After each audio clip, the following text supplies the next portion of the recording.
Good morning, good evening, good afternoon. आप सभी का एक बार फिर से अत्री एजुकेशन पॉइंट में स्वागत है और मैं सोनू अत्री आपके लिए लाया हूँ आज बेहद ही खास वीडियो। यह वीडियो आपके लिए बहुत खास होने वाली है। इसका कारण क्या है कि दोस्तों मैंने आपके लिए 75, जी हाँ 75 मोस्ट इम्पॉर्टेंट कॉमन एरर्स जो पिछले SSC, Haryana SSC, CGL, SSC में ही बच्चे एलडीसी, DSSB, जिनमें जो कॉमन आए हुए हैं, इनमें जो मैंने सारे कॉन्सेप्ट्स आपके लिए ले आया हूँ वो सभी क्या हैं, वो कॉमन हैं। सभी में वो आए हुए हैं, कॉमन कॉन्सेप्ट्स हैं। तो इसके लिए मैंने बहुत सारी बुक्स में कॉन्सेप्ट्स निकाले थे, प्रीवियस ईयर पेपर्स देखे थे, तो वहाँ से मैंने आपके लिए कलेक्शन दिया है और आपके लिए यह वीडियो बहुत खास होने वाली है। अगर आपने इस वीडियो को लास्ट तक देखा तो आपको बिल्कुल इंश्योर कर देता हूँ कि आपका इंग्लिश का कंप्लीट रिवीजन हो जाएगा। एक रनिंग हैंड रिवीजन आपका पूरा यहाँ से हो जाएगा। तो दोस्तों ज़्यादा टाइम ना लेते हुए आपसे बस एक गुजारिश करूँगा कि अगर आपने सर का चैनल नहीं सब्सक्राइब किया है तो प्लीज़ चैनल को सब्सक्राइब कीजिए। आपको रेड बटन दिखाई दे रहा होगा नीचे स्क्रीन में, और साथ ही साथ लाइक और शेयर ज़रूर करें जिससे कि आपके दोस्तों को ज़्यादा से ज़्यादा पता लगे, और प्लीज़ चैनल को ज़रूर सब्सक्राइब करें। चलिए स्टार्ट करते हैं अपनी वीडियो को ज़्यादा समय ना लेते हुए। तो हमारा कॉन्सेप्ट है आज का कॉमन एरर। सो सबसे पहले मैं शुरू करूँगा पहले सेंटेंस से। तो पहला सेंटेंस क्या है, these days job opportunities are not as better as they used to be in the early 70s। एक बार आप खुद से सेंटेंस को देखिए और आप कोशिश कीजिए कि आपको इसमें एरर खुद से दिखाई दे। आपको 5 सेकेंड्स का टाइम दिया जाता है।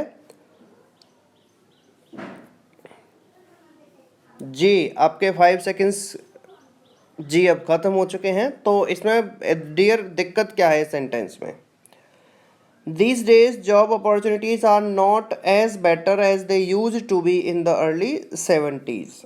Early 70s means 1970 like that, okay? So यहाँ पर आपने देखा हो तो ये लिखा हुआ है as better as। क्या लिखा हुआ है, as better as। तो better कौन सी डिग्री है, better जो है वो good की कंपैरेटिव है। good, better, best यही होती है ना, सुपरलेटिव, पॉजिटिव डिग्रीज यही होती हैं।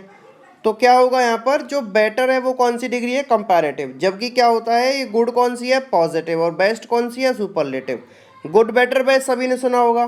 तो गुड कौन सी डिग्री है, गुड है पॉजिटिव डिग्री। तो उसी हिसाब से क्या करेंगे कि आप, और एज आपको देखो, आपने स्क्रीन पे देखा हो तो ये लिखा हुआ है एज बेटर एज। क्या लिखा हुआ है, एज बेटर एज। तो आपको दोस्तों एक बात बता देता हूँ कि जब कभी भी आप सेंटेंस में एज आपको दे रखा है, क्या दिया हुआ है, एज, और एज और कंपैरिजन, देखिए सीधी सी बात है, एज का पेयरिंग किसके साथ होता है, या तो सो के साथ होता है या फिर एज के साथ होता है। क्लियर। तो क्या होगा, जब एज के साथ एज का यूज होगा, जब एज के साथ एज का यूज होगा और हमें एडजेक्टिव की कोई डिग्री यूज करनी है, तो वो डिग्री ओनली कौन सी होगी, पॉजिटिव डिग्री होगी। सेम ही सो के साथ है, अगर सो और एज का आपने पेयरिंग करनी है कहीं सेंटेंस में, तो वहाँ पर डिग्री एडजेक्टिव की कौन सी आएगी, पॉजिटिव। अच्छा एक बात यहाँ पर देखिए, पहला कॉन्सेप्ट आपको क्लियर है, मैं उम्मीद करता हूँ कि पहला आपको क्लियर हो गया होगा। मैं दोबारा से रिपीट करता हूँ कि जब कभी भी आपको एज और एज का पेयरिंग दिया हुआ है तो उनके बीच में सिर्फ कौन सी डिग्री आती है, एडजेक्टिव की, पॉजिटिव। पॉजिटिव मतलब पहले वाली, जैसे good, better, best. So positive कौन सी है, गुड, और बेटर कौन सी है, कंपैरेटिव, और बेस्ट कौन सी है, सुपरलेटिव। तो आपने कौन सी डिग्री लगानी है, एज और एज के बीच में, पॉजिटिव डिग्री। तो पॉजिटिव डिग्री क्या है, बेटर की, पॉजिटिव डिग्री होगी दोस्तों गुड। तो एरर किस पार्ट में हो गया, इस वाले दूसरे वाले पार्ट में एरर होगा। यहाँ पर क्या होना था, गुड होना था। ठीक है बच्चे। अच्छा अब साथ ही साथ मेरा जो टारगेट है दोस्तों वो ये है कि आपको जो भी आपको दिखाई दे रहा है स्क्रीन पर, जो आपको नहीं पता है प्रोबेबली, तो उसका कॉन्सेप्ट आपको क्लियर करना। तो आप सभी से रिक्वेस्ट करता हूँ, आप सभी अपनी नोटबुक लेकर बैठे, पेन लेकर बैठे, जिससे आपको सारे कॉन्सेप्ट्स क्लियर हों और साथ साथ आप लिखते रहें। मैं आपको श्योर करता हूँ कि हर एक ग्रामर का टॉपिक आपको कंप्लीट मिलेगा। पहली बात, जैसे कि मैंने अभी 2 या 3 टॉपिक्स डाले हैं और आप उन टॉपिक्स को देख भी सकते हैं। जैसे एक्टिव पैसिव वॉइस कंप्लीट हो गया है, टेंसेस कंप्लीट डाल दिए हैं, मॉडल्स कंप्लीट हो गए हैं, और आगे मैं टॉपिक्स धीरे धीरे डालता रहूँगा। लेकिन डियर, मैंने ये आपके लिए 70 क्वेश्चंस लाने क्यों 75 क्वेश्चंस क्यों लाया मैं आपके लिए? इनको लाने का मेरा उद्देश्य ये है कि कुछ बच्चे ये सोच रहे हैं कि हमें तो सब कुछ आता है, इसलिए उनके लिए लाया हूँ जिन्हें कि उन्हें पता लग जाएगा कि उनकी कितनी तैयारी रह गई है। और कुछ बच्चों को ये लगता है कि भाई हमारा तो सारा कुछ भूल गए हम तो दिमाग से। तो जो भूल गए हैं उन लोगों के लिए भी यह वीडियो बहुत इंपॉर्टेंट है, क्योंकि उनको हर टॉपिक के ज़्यादा नहीं, कम से कम ज़्यादा भी नहीं, 6 या 7 कॉन्सेप्ट हर टॉपिक से मैंने उठाए हैं। ठीक है दोस्तों, तो मैं बात कर रहा था कि अगर एज और एज से पेयरिंग किया हुआ हो तो वहाँ क्या करेंगे, पॉजिटिव डिग्री लगाएंगे। लेकिन एक दोनों में ना एक डिफरेंस है, किस किस में, एज और सो एज में, एज और सो एज में। अब इनमें डिफरेंस क्या होता है पेयरिंग दोनों में, देखना ध्यान से। जो एज है वो पॉजिटिव सेंटेंस में भी आता है और किस में भी आता है, नेगेटिव में भी आता है। मैं दोबारा से रिपीट करता हूँ, एज का यूज पॉजिटिव में भी होता है और नेगेटिव में भी होता है। लेकिन जो सो एज है उसका use only and only negative में होता है, ओनली एंड ओनली नेगेटिव में होता है। मतलब ये जो सो एज है वो कभी पॉजिटिव सेंटेंस में यूज नहीं होगा, हमेशा इसे नेगेटिव सेंटेंस में यूज करेंगे। जैसे he is as intelligent as Ram, ये बिल्कुल ठीक है। He is not as intelligent as Ram, ये भी ठीक है। लेकिन अगर मैं कहूं he is so intelligent as Ram, he is so intelligent as Ram, अब सेंटेंस कैसा हो गया, पॉजिटिव। तो जैसा कि मैंने आपको बताया है कि पॉजिटिव सेंटेंस में हम क्या यूज नहीं करेंगे दोस्तों, हम पॉजिटिव सेंटेंस में बिल्कुल भी यूज नहीं करते हैं सो एज का, क्योंकि so as only and only negative sentence को एक्सप्रेस करता है, जबकि एज जो है वो नेगेटिव पॉजिटिव दोनों तरह के सेंटेंसेस को एक्सप्रेस करता है। आई होप आपको समझ आया होगा यहाँ तक का कॉन्सेप्ट। अगर कुछ रह गया है तो आप मुझे कमेंट बॉक्स में पूछ सकते हैं। तो क्या कॉन्सेप्ट निकला कि जब हम एज और एज से किसी एडजेक्टिव को पेयर करेंगे तो वो पॉजिटिव फॉर्म में रहेगा, और सो के साथ एज जोड़ेंगे तो वो भी पॉजिटिव डिग्री में होता है। और एज का यूज पॉजिटिव नेगेटिव दोनों में होता है, लेकिन सो एज का यूज ओनली नेगेटिव सेंटेंस में होता है। चलिए अब आगे बात करते हैं दूसरे वाले सेंटेंस को लेकर। सेकंड सेंटेंस क्या कहता है, having finished at school Raghu thought of going to Bombay in search of some job, in search of some job. चलिए ध्यान देने वाली बात क्या है कि सेंटेंस में क्या एरर है, हमें ये फाइंड करना है। तो सबसे पहले मैं आपको बता देता हूं कि सेंटेंस में कोई भी एरर नहीं है, सेंटेंस बिल्कुल ठीक है। अच्छा, जब ये नो एरर ऑप्शन हो गया, लेकिन आपको मैं एक कॉन्सेप्ट बताना चाह रहा हूँ, या एरर तो यहाँ पर कोई भी नहीं है, बिल्कुल सही सेंटेंस लिखा हुआ है। यहाँ पर मैं आपको एक बात बताना चाहता हूँ कि जो ये हैविंग फिनिश्ड है इसका मतलब क्या है। हैविंग फिनिश्ड का मतलब क्या है बेटा, कॉन्सेप्ट क्लियर होने चाहिए, क्योंकि देखो कॉन्सेप्ट क्लियर होंगे तभी आप इनकी तरह के और सेंटेंस होंगे उन्हें भी कर सकते हैं। हैविंग फिनिश्ड का मतलब होता है क्या, मैं बताता हूँ आपको। फिनिश्ड मतलब वर्ब की third form, so having plus third form का मतलब क्या होता है, कोई काम खत्म करने के तुरंत बाद दूसरा काम होना। किसी काम को खत्म करने के तुरंत बाद दूसरा काम होने को हैविंग फिनिश्ड कहते हैं। मतलब एक काम खत्म करने के बाद दूसरा करना, एक काम खत्म करने के तुरंत बाद दूसरे काम को करने को क्या बोलते हैं, हैविंग फिनिश्ड। जैसे मैं आपसे कहता हूँ, जैसे हम जनरली ये नहीं बोलते हैं, after completing my work I went there, after completing my work I went there. तो यहाँ पर क्या होगा, यहाँ पर आफ्टर कंप्लीटिंग आपने यूज़ किया है, तो जो आफ्टर कंप्लीटिंग है ना उसकी जगह पर मैं क्या लिख सकता हूँ, हैविंग फिनिश्ड और हैविंग कंप्लीटेड, हैविंग कंप्लीटेड। जैसे मैं आपसे कहता हूँ कि बहुत देर मेहनत करने के बाद वो उन्होंने आराम किया, तो क्या होगा, having worked hard for long time they took rest. या फिर after working hard for long time they took rest. So after के मीनिंग देने के लिए हम क्या करते हैं, हैविंग प्लस V3। इसका मतलब है कि कोई काम करने के तुरंत बाद दूसरा काम हुआ है, तो उसको बताने के लिए हम क्या लगाते हैं, हैविंग प्लस V3 फॉर्म का यूज करते हैं। उम्मीद करता हूँ कि आपको ये दोनों कॉन्सेप्ट समझ आए होंगे। प्लीज़ आप सभी से रिक्वेस्ट है, अपने सर का चैनल ज़रूर सब्सक्राइब कीजिए। मैं आपको गारंटी देता हूँ कि आपको पूरा सिलेबस कंप्लीट कराऊंगा, ग्रामेटिकल भी और वोकेबलरी भी। मैं अगली वीडियो वोकेब की डालने वाला हूँ, और जिसमें मैंने बहुत सारे इंपॉर्टेंट रूट वर्ड्स आपके लिए लाया हूँ, और रूट वर्ड्स से आपको बहुत कुछ कॉन्सेप्ट क्लियर होंगे। चलिए बात करते हैं थर्ड वाले सेंटेंस। अच्छा, वैसे सेकंड सेंटेंस का सॉल्यूशन क्या है कि इन सर्च ऑफ, क्या इन search of, in search of का मतलब क्या होता है, लुकिंग फॉर। लुकिंग फॉर मतलब कोई चीज़ ढूंढना, ठीक है। तो स्कूल खत्म करने के बाद रघु ने क्या किया, ये सोचा कि वो अब क्या करे, वो बॉम्बे जाए, किसके लिए, जॉब सर्च करने के लिए, कोई जॉब ढूंढने के लिए। चलिए थर्ड सेंटेंस देखो, थर्ड सेंटेंस क्या कहता है। थर्ड सेंटेंस कह रहा है the officer is angry on the clerk for not attending the work. ये आपका सेंटेंस है, मुझे ये बताना है कि इसमें प्रॉब्लम क्या है, एरर क्या है।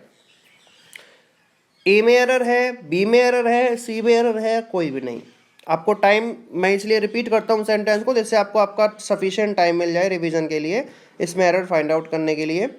तो अगर आपने एरर फाइंड आउट किया है तो आप बताइए क्या एरर है। चलिए अब हम आंसर देखते हैं। आंसर क्या है, देखिए आंसर क्या है कि जब कभी भी हम कोई फीलिंग की बात करेंगे, फीलिंग जैसे कि angry, agree, satisfied, please, displeased. Pleased का मतलब होता है खुश करना किसी को, डिसप्लीज्ड का मतलब होता है ना खुश करना। तो अब देखिए समझने वाली बात क्या है कि अगर जो ये फीलिंग्स मैंने लिखी हैं, इनमें से कोई भी फीलिंग सेंटेंस में दी हुई है, कोई भी फीलिंग सेंटेंस में दी हुई है इनमें से, और उनके बाद क्या लिखा हुआ है, कोई पर्सन लिखा हुआ है, मतलब कोई ह्यूमन बीइंग है उनके बाद, कौन है, ह्यूमन बीइंग है या लिविंग बीइंग भी कह सकते हो, कोई भी लिविंग क्रिएचर है, इनके बाद, जैसे यहाँ पर एंग्री के बाद क्या दिया हुआ है, द क्लर्क। अगर किसी भी फीलिंग के साथ कोई भी लिविंग बीइंग है तो आपने क्या करना है कि इन फीलिंग्स के साथ, जो ये फीलिंग्स हैं, इन फीलिंग्स के साथ उस पर्सन से पहले क्या लगाना है, विद लगाना है। मतलब क्या है कि यहाँ पर एरर हो गया ए पार्ट में, यहाँ पर ऑन की जगह पर क्या होना चाहिए था, विद। ये एरर हो गया थर्ड सेंटेंस में।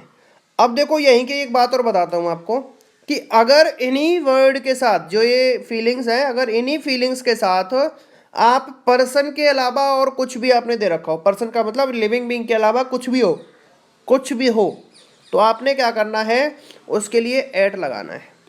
जैसे the officer is angry at his work, at his work, और the officer is angry with him. With him का मतलब आदमी से दिक्कत है, काम से नहीं है। और दूसरे में एंग्री एट हिज वर्क का मतलब कि आदमी के काम से दिक्कत है, आदमी से कोई भी परेशानी नहीं है। आई होप सभी को यहाँ तक क्लियर होगा। क्लियर दोस्तों। चलिए अब बात करेंगे हम थर्ड सेंटेंस की, कि आपने बस एक बात मैं फिर से आपसे कह रहा हूँ दोस्तों कि बहुत मज़ा आने वाला है इस वीडियो में, आपके सारे कॉन्सेप्ट्स मैं क्लियर कर दूंगा। प्लीज़ अपने सर के चैनल को ज़रूर सब्सक्राइब कीजिए, लाइक कीजिए, जिससे सर का एनकरेजमेंट सर को मिले, सर का उत्साह बढ़े, और आपके लिए वो और अच्छी अच्छी वीडियोस हम सामने डालें। बेल आइकन ज़रूर दबाएं, जिससे आपको मेरी वीडियोस का पता लगता रहे, जैसा कि आप क्लासेस ले रहे हैं सोनवत्री सर के साथ। चलिए आगे बात करते हैं नेक्स्ट सेंटेंस के बारे में। फोर्थ सेंटेंस आपकी स्क्रीन पर है, और आपको क्या करना है, आपको इसमें एरर फाइंड आउट करना है। Look at the sentence number 4। तो सेंटेंस क्या लिखा हुआ है, नो सूनर, चलिए एन बड़ा होना चाहिए था, कैपिटल होना चाहिए था, but it's okay. No sooner I had spoken then he left. No sooner I had spoken then he left. ये सेंटेंस है आपके लिए। अब क्या करना है, हमने इसमें एरर फाइंड आउट करना है जी। चलिए मैं इसका बताता हूं इसमें क्या कॉन्सेप्ट है। एक्चुअली नो सूनर जो है वो एक नेगेटिव वर्ड है। कैसा वर्ड है दोस्तों, नेगेटिव। कैसा वर्ड है दोस्त, नेगेटिव वर्ड है, वो एक नेगेटिव वर्ड है। और जब कभी कोई सेंटेंस किसी नेगेटिव वर्ड से शुरू होगा, किससे होगा, नेगेटिव वर्ड, मतलब नेगेटिव आप इसे एडवर्ब कह लो कि नो भी एडवर्ब है यहाँ पर। तो अगर कोई सेंटेंस किसी नेगेटिव एडवर्ब से शुरू होता है तो उस सेंटेंस में हम इन्वर्जन करते हैं, inversion of subject. Inversion of subject. अच्छा पहले ये समझ लो इन्वर्जन ऑफ सब्जेक्ट का मतलब क्या होता है। इन्वर्जन ऑफ सब्जेक्ट का मतलब है कि भाई हेल्पिंग वर्ब तो आएगी पहले और सब्जेक्ट आएगा बाद में। इन्वर्जन का मतलब है कि पहले हेल्पिंग वर्ब आएगी बाद में सब्जेक्ट आएगा, लेकिन सेंटेंस इंटरोगेटिव नहीं होगा। ध्यान से सुनिए, हम इन्वर्जन का मतलब क्या होता है इन्वर्जन ऑफ सब्जेक्ट का, कि हेल्पिंग वर्ब पहले आएगी सब्जेक्ट बाद में आएगा, लेकिन फिर भी क्या नहीं होगा, सेंटेंस इंटरोगेटिव नहीं होगा। वो इन्वर्जन होगा कब, जब कोई नेगेटिव वर्ड सेंटेंस की शुरुआत में आए। चलिए मैं आपको एक दो नेगेटिव वर्ड और बताऊं। जैसे अब आपको शुरुआत में दे दें नेवर, लिख लेना नोटबुक में बच्चों, अपनी नोटबुक में लिख लेने। जैसे आपको इस शुरुआत में दे दें हार्डली, क्या दे दें, हार्डली। एक इसी तरह का नेगेटिव वर्ड होता है रेयरली। क्या होता है दोस्तों, रेयरली। इसी तरह का एक वर्ड होता है स्कार्सली। ये सभी नेगेटिव वर्ड है। कौन कौन से, नेवर, हार्डली, रेयरली, स्कार्सली, और भी बहुत सारे शब्द हैं। तो जब कभी भी इनसे कोई सेंटेंस शुरू होगा, जब कभी भी इनसे कोई सेंटेंस शुरू होगा तो आपने क्या करना है, वहां पर इन्वर्जन करना है। इन्वर्जन किसका, सब्जेक्ट का, इन्वर्जन ऑफ सब्जेक्ट। तो आप यहाँ पर इन्वर्जन करेंगे। अब इन्वर्जन तो हो गया पहला कॉन्सेप्ट कि आपने इन्वर्जन यहाँ करना है। मतलब क्या है कि जो हेल्पिंग वर्ब है वो पहले होनी चाहिए थी आई सब्जेक्ट से, ठीक है। लेकिन इसमें अभी भी एक दिक्कत है। दिक्कत क्या है कि जब नो सूनर वाला कॉन्सेप्ट बनेगा, जब नो सूनर वाला कॉन्सेप्ट बनेगा तो क्या यूज़ करेंगे, डिड के साथ फर्स्ट फॉर्म यूज़ करेंगे पहले वाले में। यहाँ पर डिड के साथ फर्स्ट फॉर्म, इसकी जगह पर क्या आएगा, did plus V1। Had spoken की जगह पर डिड प्लस V1 होगा। ये स्ट्रक्चर होता है दोस्तों, इस स्ट्रक्चर को अपनी नोटबुक में लिख लें आप। डिड प्लस V1 हो गया, साथ में देन यूज होगा THAN वाला। ध्यान रखना लोगों ई वाला की भी बहुत एरर आते हैं पेपर में, आपने AN वाला लगाना है, THAN। उसके बाद सब्जेक्ट और लेफ्ट, मतलब वर्ब की सब्जेक्ट प्लस वर्ब की सेकेंड फॉर्म। सो लेफ्ट कौन सी फॉर्म है, सेकेंड फॉर्म है। दूसरे वाला तो सही लिखा हुआ है। तो एरर किस पार्ट में हो गया भाई, पहले पार्ट में। क्या एरर है कि भाई पहली बात तो इन्वर्जन होगा और इन्वर्जन के साथ साथ क्या करना है, डिड प्लस V1 लगाना है। किसकी जगह पर, किसकी जगह पर, हैड प्लस V3 की जगह पर। तो सेंटेंस क्या बनेगा, no sooner did I speak, no sooner did I speak, did I speak. I hope समझ आया होगा। ये दो कॉन्सेप्ट है कि जब भी कोई नेगेटिव वर्ड से सेंटेंस शुरू होगा तो उसमें क्या लगाएंगे हम, उसमें क्या लगाएंगे दोस्तों, उसमें यूज किया जाएगा इन्वर्जन। और हेल्पिंग वर्ब पहले आएगी, सब्जेक्ट बाद में आएगा, मेन वर्ब सब्जेक्ट के बाद आएगी। चलिए अब सेंटेंस नंबर 5 को देखिए आप सभी। सेंटेंस नंबर 5 क्या कहता है, sentence number 5, you will be prosecuted for bringing seeds into Australia. ये एक सेंटेंस है। तो यहाँ पर ये देखना है कि इसमें दिक्कत क्या है। चलिए मैं आपको बता देता हूँ। इसमें एक दिक्कत हुई है। दिक्कत क्या हुई है कि जब किसी देश के अंदर जाने की बात चले, जब किसी देश के अंदर जाने की बात करें तो वहाँ पर इनटू नहीं लगाना है। क्या लगाना है, इनटू नहीं लगाना है। किसी प्लेस पर जाने के लिए, जैसे बड़ा प्लेस है, कमरे की बात नहीं कर रहा हूँ मैं, कमरे में भी हम इन ही यूज़ करते हैं, ऑब्वियस ही बात है। मैं आई कम इन सर, तो वहाँ भी इन लगाएंगे, क्योंकि इन का यूज प्लेस के लिए, इनटू का यूज प्लेस के लिए नहीं होता है। तो जब कभी भी आप इन किस कहीं पर अंदर जाने की बात करें तो वहाँ पर इन लगाना है। आप बोलते हैं ना मे आई कम इन, तो इन का मतलब किसी चीज़ के अंदर जाना। तो क्या होगा, ऑस्ट्रेलिया एक प्लेस है और प्लेस के साथ अंदर जाने के लिए क्या लगाएंगे हम, इन। तो इनटू की जगह पर क्या होना था, इन होना था। अब अगर फ्रॉम की बात करें, फ्रॉम की बात करें, फ्रॉम का मतलब क्या होगा, किसी दूसरी जगह से आना। जैसे जैसे Pakistanis will be prosecuted for coming from, जैसे मैं कहता हूँ the passengers will be prosecuted who will come from Pakistan. तो यहाँ पर क्या हो गया, फ्रॉम। फ्रॉम का मतलब हो गया ओरिजिन, कि वो कहाँ से आ रहे हैं, ठीक है। अब इनटू की बात करें, इनटू क्या कहता है, इनटू कहता है कि दोस्तों जब आप किसी कंक्लूजन पर आते हैं, जब आप किसी का इंट्रोडक्शन देने के लिए आते हैं तो वहाँ इनटू का यूज़ करते हैं, ठीक है दोस्तों। तो जब किसी की जान पहचान की बात चलेगी तो वहाँ पर इनटू की बात की जाएगी। क्लियर। चलिए अब आगे बात करेंगे हम सिक्स्थ वाले सेंटेंस को आपकी स्क्रीन पर लाता हूँ, और ये रहा सिक्स्थ सेंटेंस। तो आपने क्या करना है बेटा, एरर फाइंड आउट करना है। Find out the error in the given sentence. जल्दी से फटाफट से बताइए मुझे क्या एरर है सेंटेंस में। सेंटेंस है you must either tell me the whole story और at least the first half of it. तो इसमें एरर क्या है दोस्तों, चलिए मैं आपको बताता हूँ इसमें क्या एरर बनेगा। देखिए यहाँ पर आपने देखा हो तो आइदर और आपको पेयरिंग वर्ड दिए हुए हैं, ऐसा है या नहीं है? बिल्कुल जी ऐसा ही है सर। आइदर और जो है वो पेयरिंग वर्ड दिए हुए हैं, एक ये रहा और एक ये रहा। जब आपको पेयरिंग वर्ड दिए होंगे तो पेयरिंग वर्ड का यूज हमेशा कहाँ होता है? हमेशा होता है कि जो भी सेंटेंस में दो ऑप्शन दिए हों, मतलब जो भी मुझे दो काम दिए हों। जैसे देखो सेंटेंस को, you must either tell me the whole story और at least the first half of it. तो क्या होगा, यहाँ पर ऑप्शन टेल मी नहीं है, ऑप्शन क्या है, या तो पूरी स्टोरी बताओ या फिर आधी स्टोरी बताओ। तो इसमें क्या है कि जो आइदर है ना, ये वाला इधर है, ये कहाँ होगा? इसमें देखो दो ऑप्शन क्या है, मैंने आपको दो ऑप्शन दिए कि भाई या तो तुम क्लास में चुप बैठ जाओ या फिर क्लास से बाहर निकल जाओ, या तो तुम चुप बैठे रहो या फिर बाहर निकल जाओ। तो आपके लिए दो ऑप्शन है। तो यहाँ पर दो ऑप्शन क्या है भाई, उसे स्टोरी बतानी तो है ही है, लेकिन दो उसके पास कौन से ऑप्शन है बताने के लिए, या तो पूरी स्टोरी बताओ या फिर आधी स्टोरी बताओ। तो क्या होगा कि जो ये पेयरिंग वर्ड है आइदर और, neither nor, not only but also, ये यूज किए जाते हैं दोनों ऑप्शन से पहले। तो आपके सेंटेंस में जो आपको ऑप्शन दिए गए हैं वो आपकी स्क्रीन पर है। ऑप्शन क्या है आपके सामने, या तो पूरी स्टोरी बताओ या हाफ बताओ। तो क्या होगा कि जो ये आइदर है ये टेल मी के बाद यूज होगा। मतलब क्या होगा, you must tell me either the whole story और at least the first half of it. Clear दोस्त, मुझे उम्मीद है कि आपको समझ आ रहा होगा। चलिए आप सेवन सेंटेंस की तरफ चलते हैं। मैं थोड़ा स्लो लेके चल रहा हूँ जिससे आपका कोई डाउट ना रहे। The fifth and final act of Macbeth contain the sleepwalking scene. The fifth and final act of Macbeth contain the sleepwalking scene. चलिए बताइए जी, इसका एरर क्या है बेटा? देखो ध्यान से, यहाँ पर दो सब्जेक्ट है पहले तो भाई, फिफ्थ और फाइनल, फिफ्थ और फाइनल। अब आपको पता है दोनों सब्जेक्ट में से जब दो सब्जेक्ट आपको, देखिए मैं आपको बताता हूँ कि इसका कॉन्सेप्ट क्या है।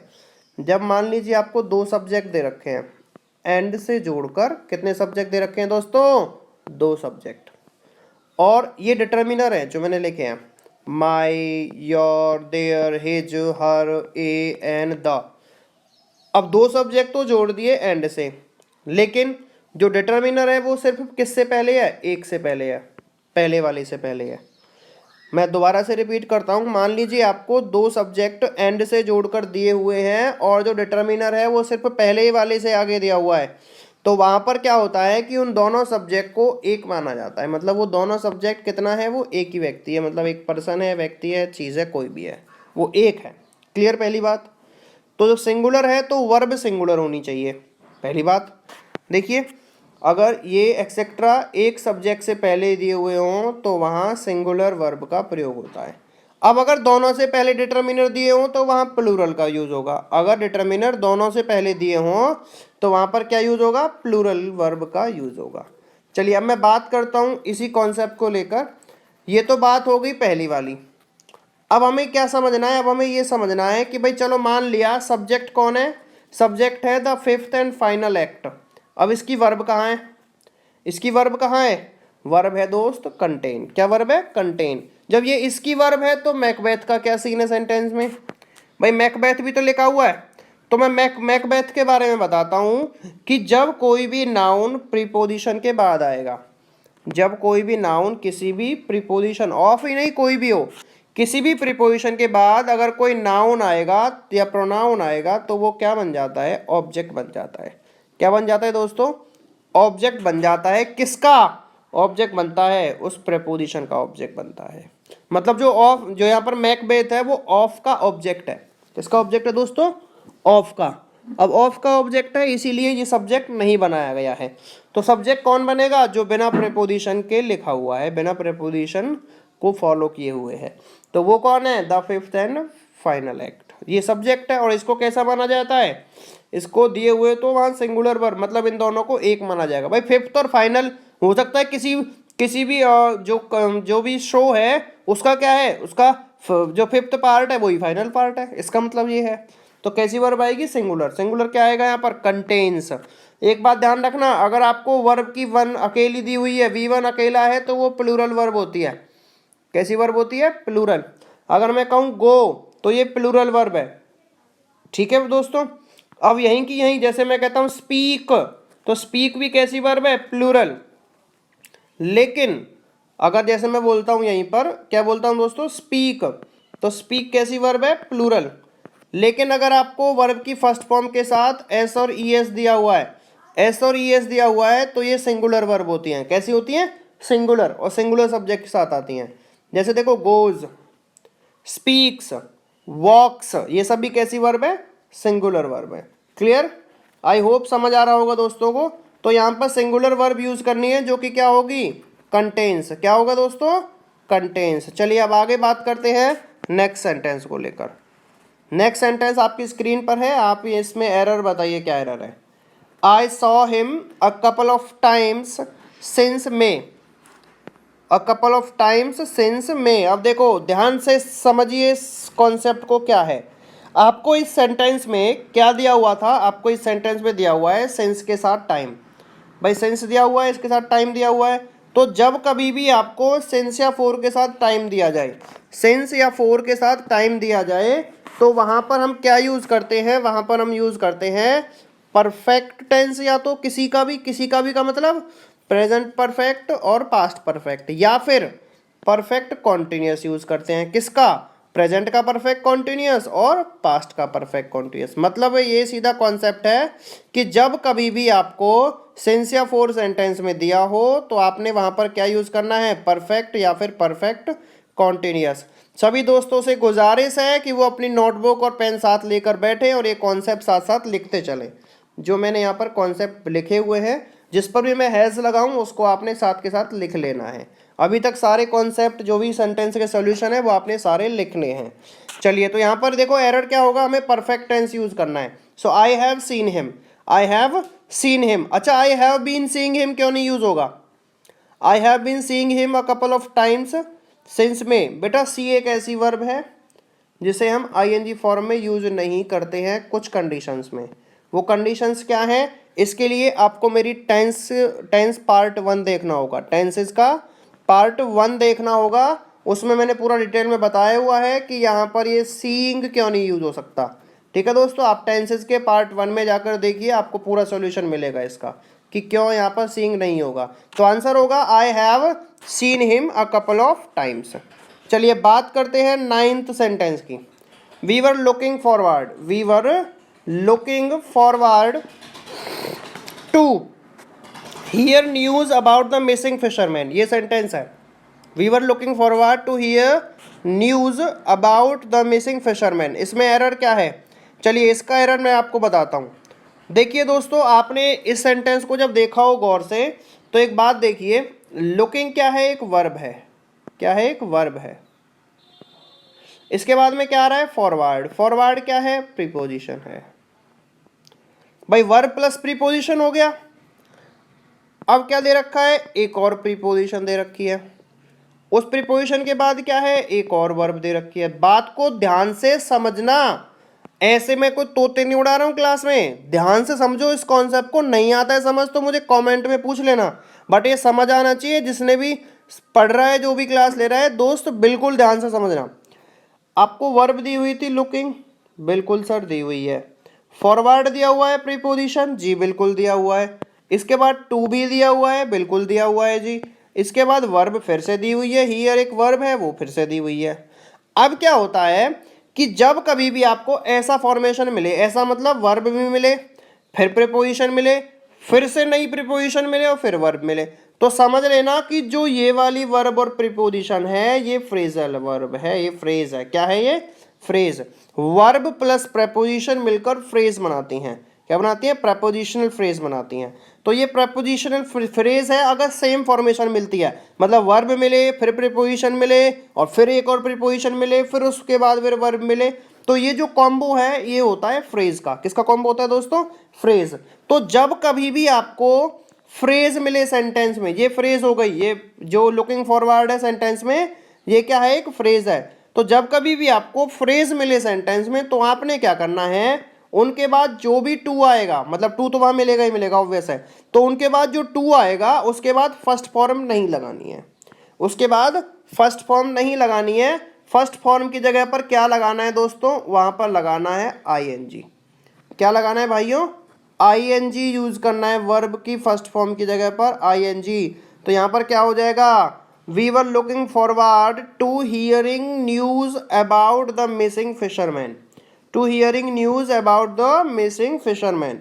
तो यहाँ पर कॉन्सेप्ट क्या निकला कि जब कभी भी कोई भी फ्रेजल वर्ब आपको मिले सेंटेंस में और उसके बाद टू आया हो तो उसके बाद क्या लगाएंगे हम? I N G form. वैसे मैं आपको बता दूं, वैसे मैं आपको बता देता हूं कि टू के बाद हमेशा फर्स्ट फॉर्म आती है। क्या आती है? First form. ये भी एक कॉन्सेप्ट है, इसे भी लिख लेना। टू के बाद हम फर्स्ट फॉर्म यूज करते हैं, लेकिन अगर फ्रेजल वर्ब कंडीशन बनेगी तो टू के बाद क्या आएगा? आईएनजी फॉर्म आ जाएगी। क्या आ जाएगी? I N G, V1 plus I N G. तो इसका आंसर एरर कौन सा में हुआ? सेकेंड पार्ट में। तो जो कि क्या है? We were looking forward to hearing news about the missing fisherman. I hope यहां तक समझ आया होगा सभी को।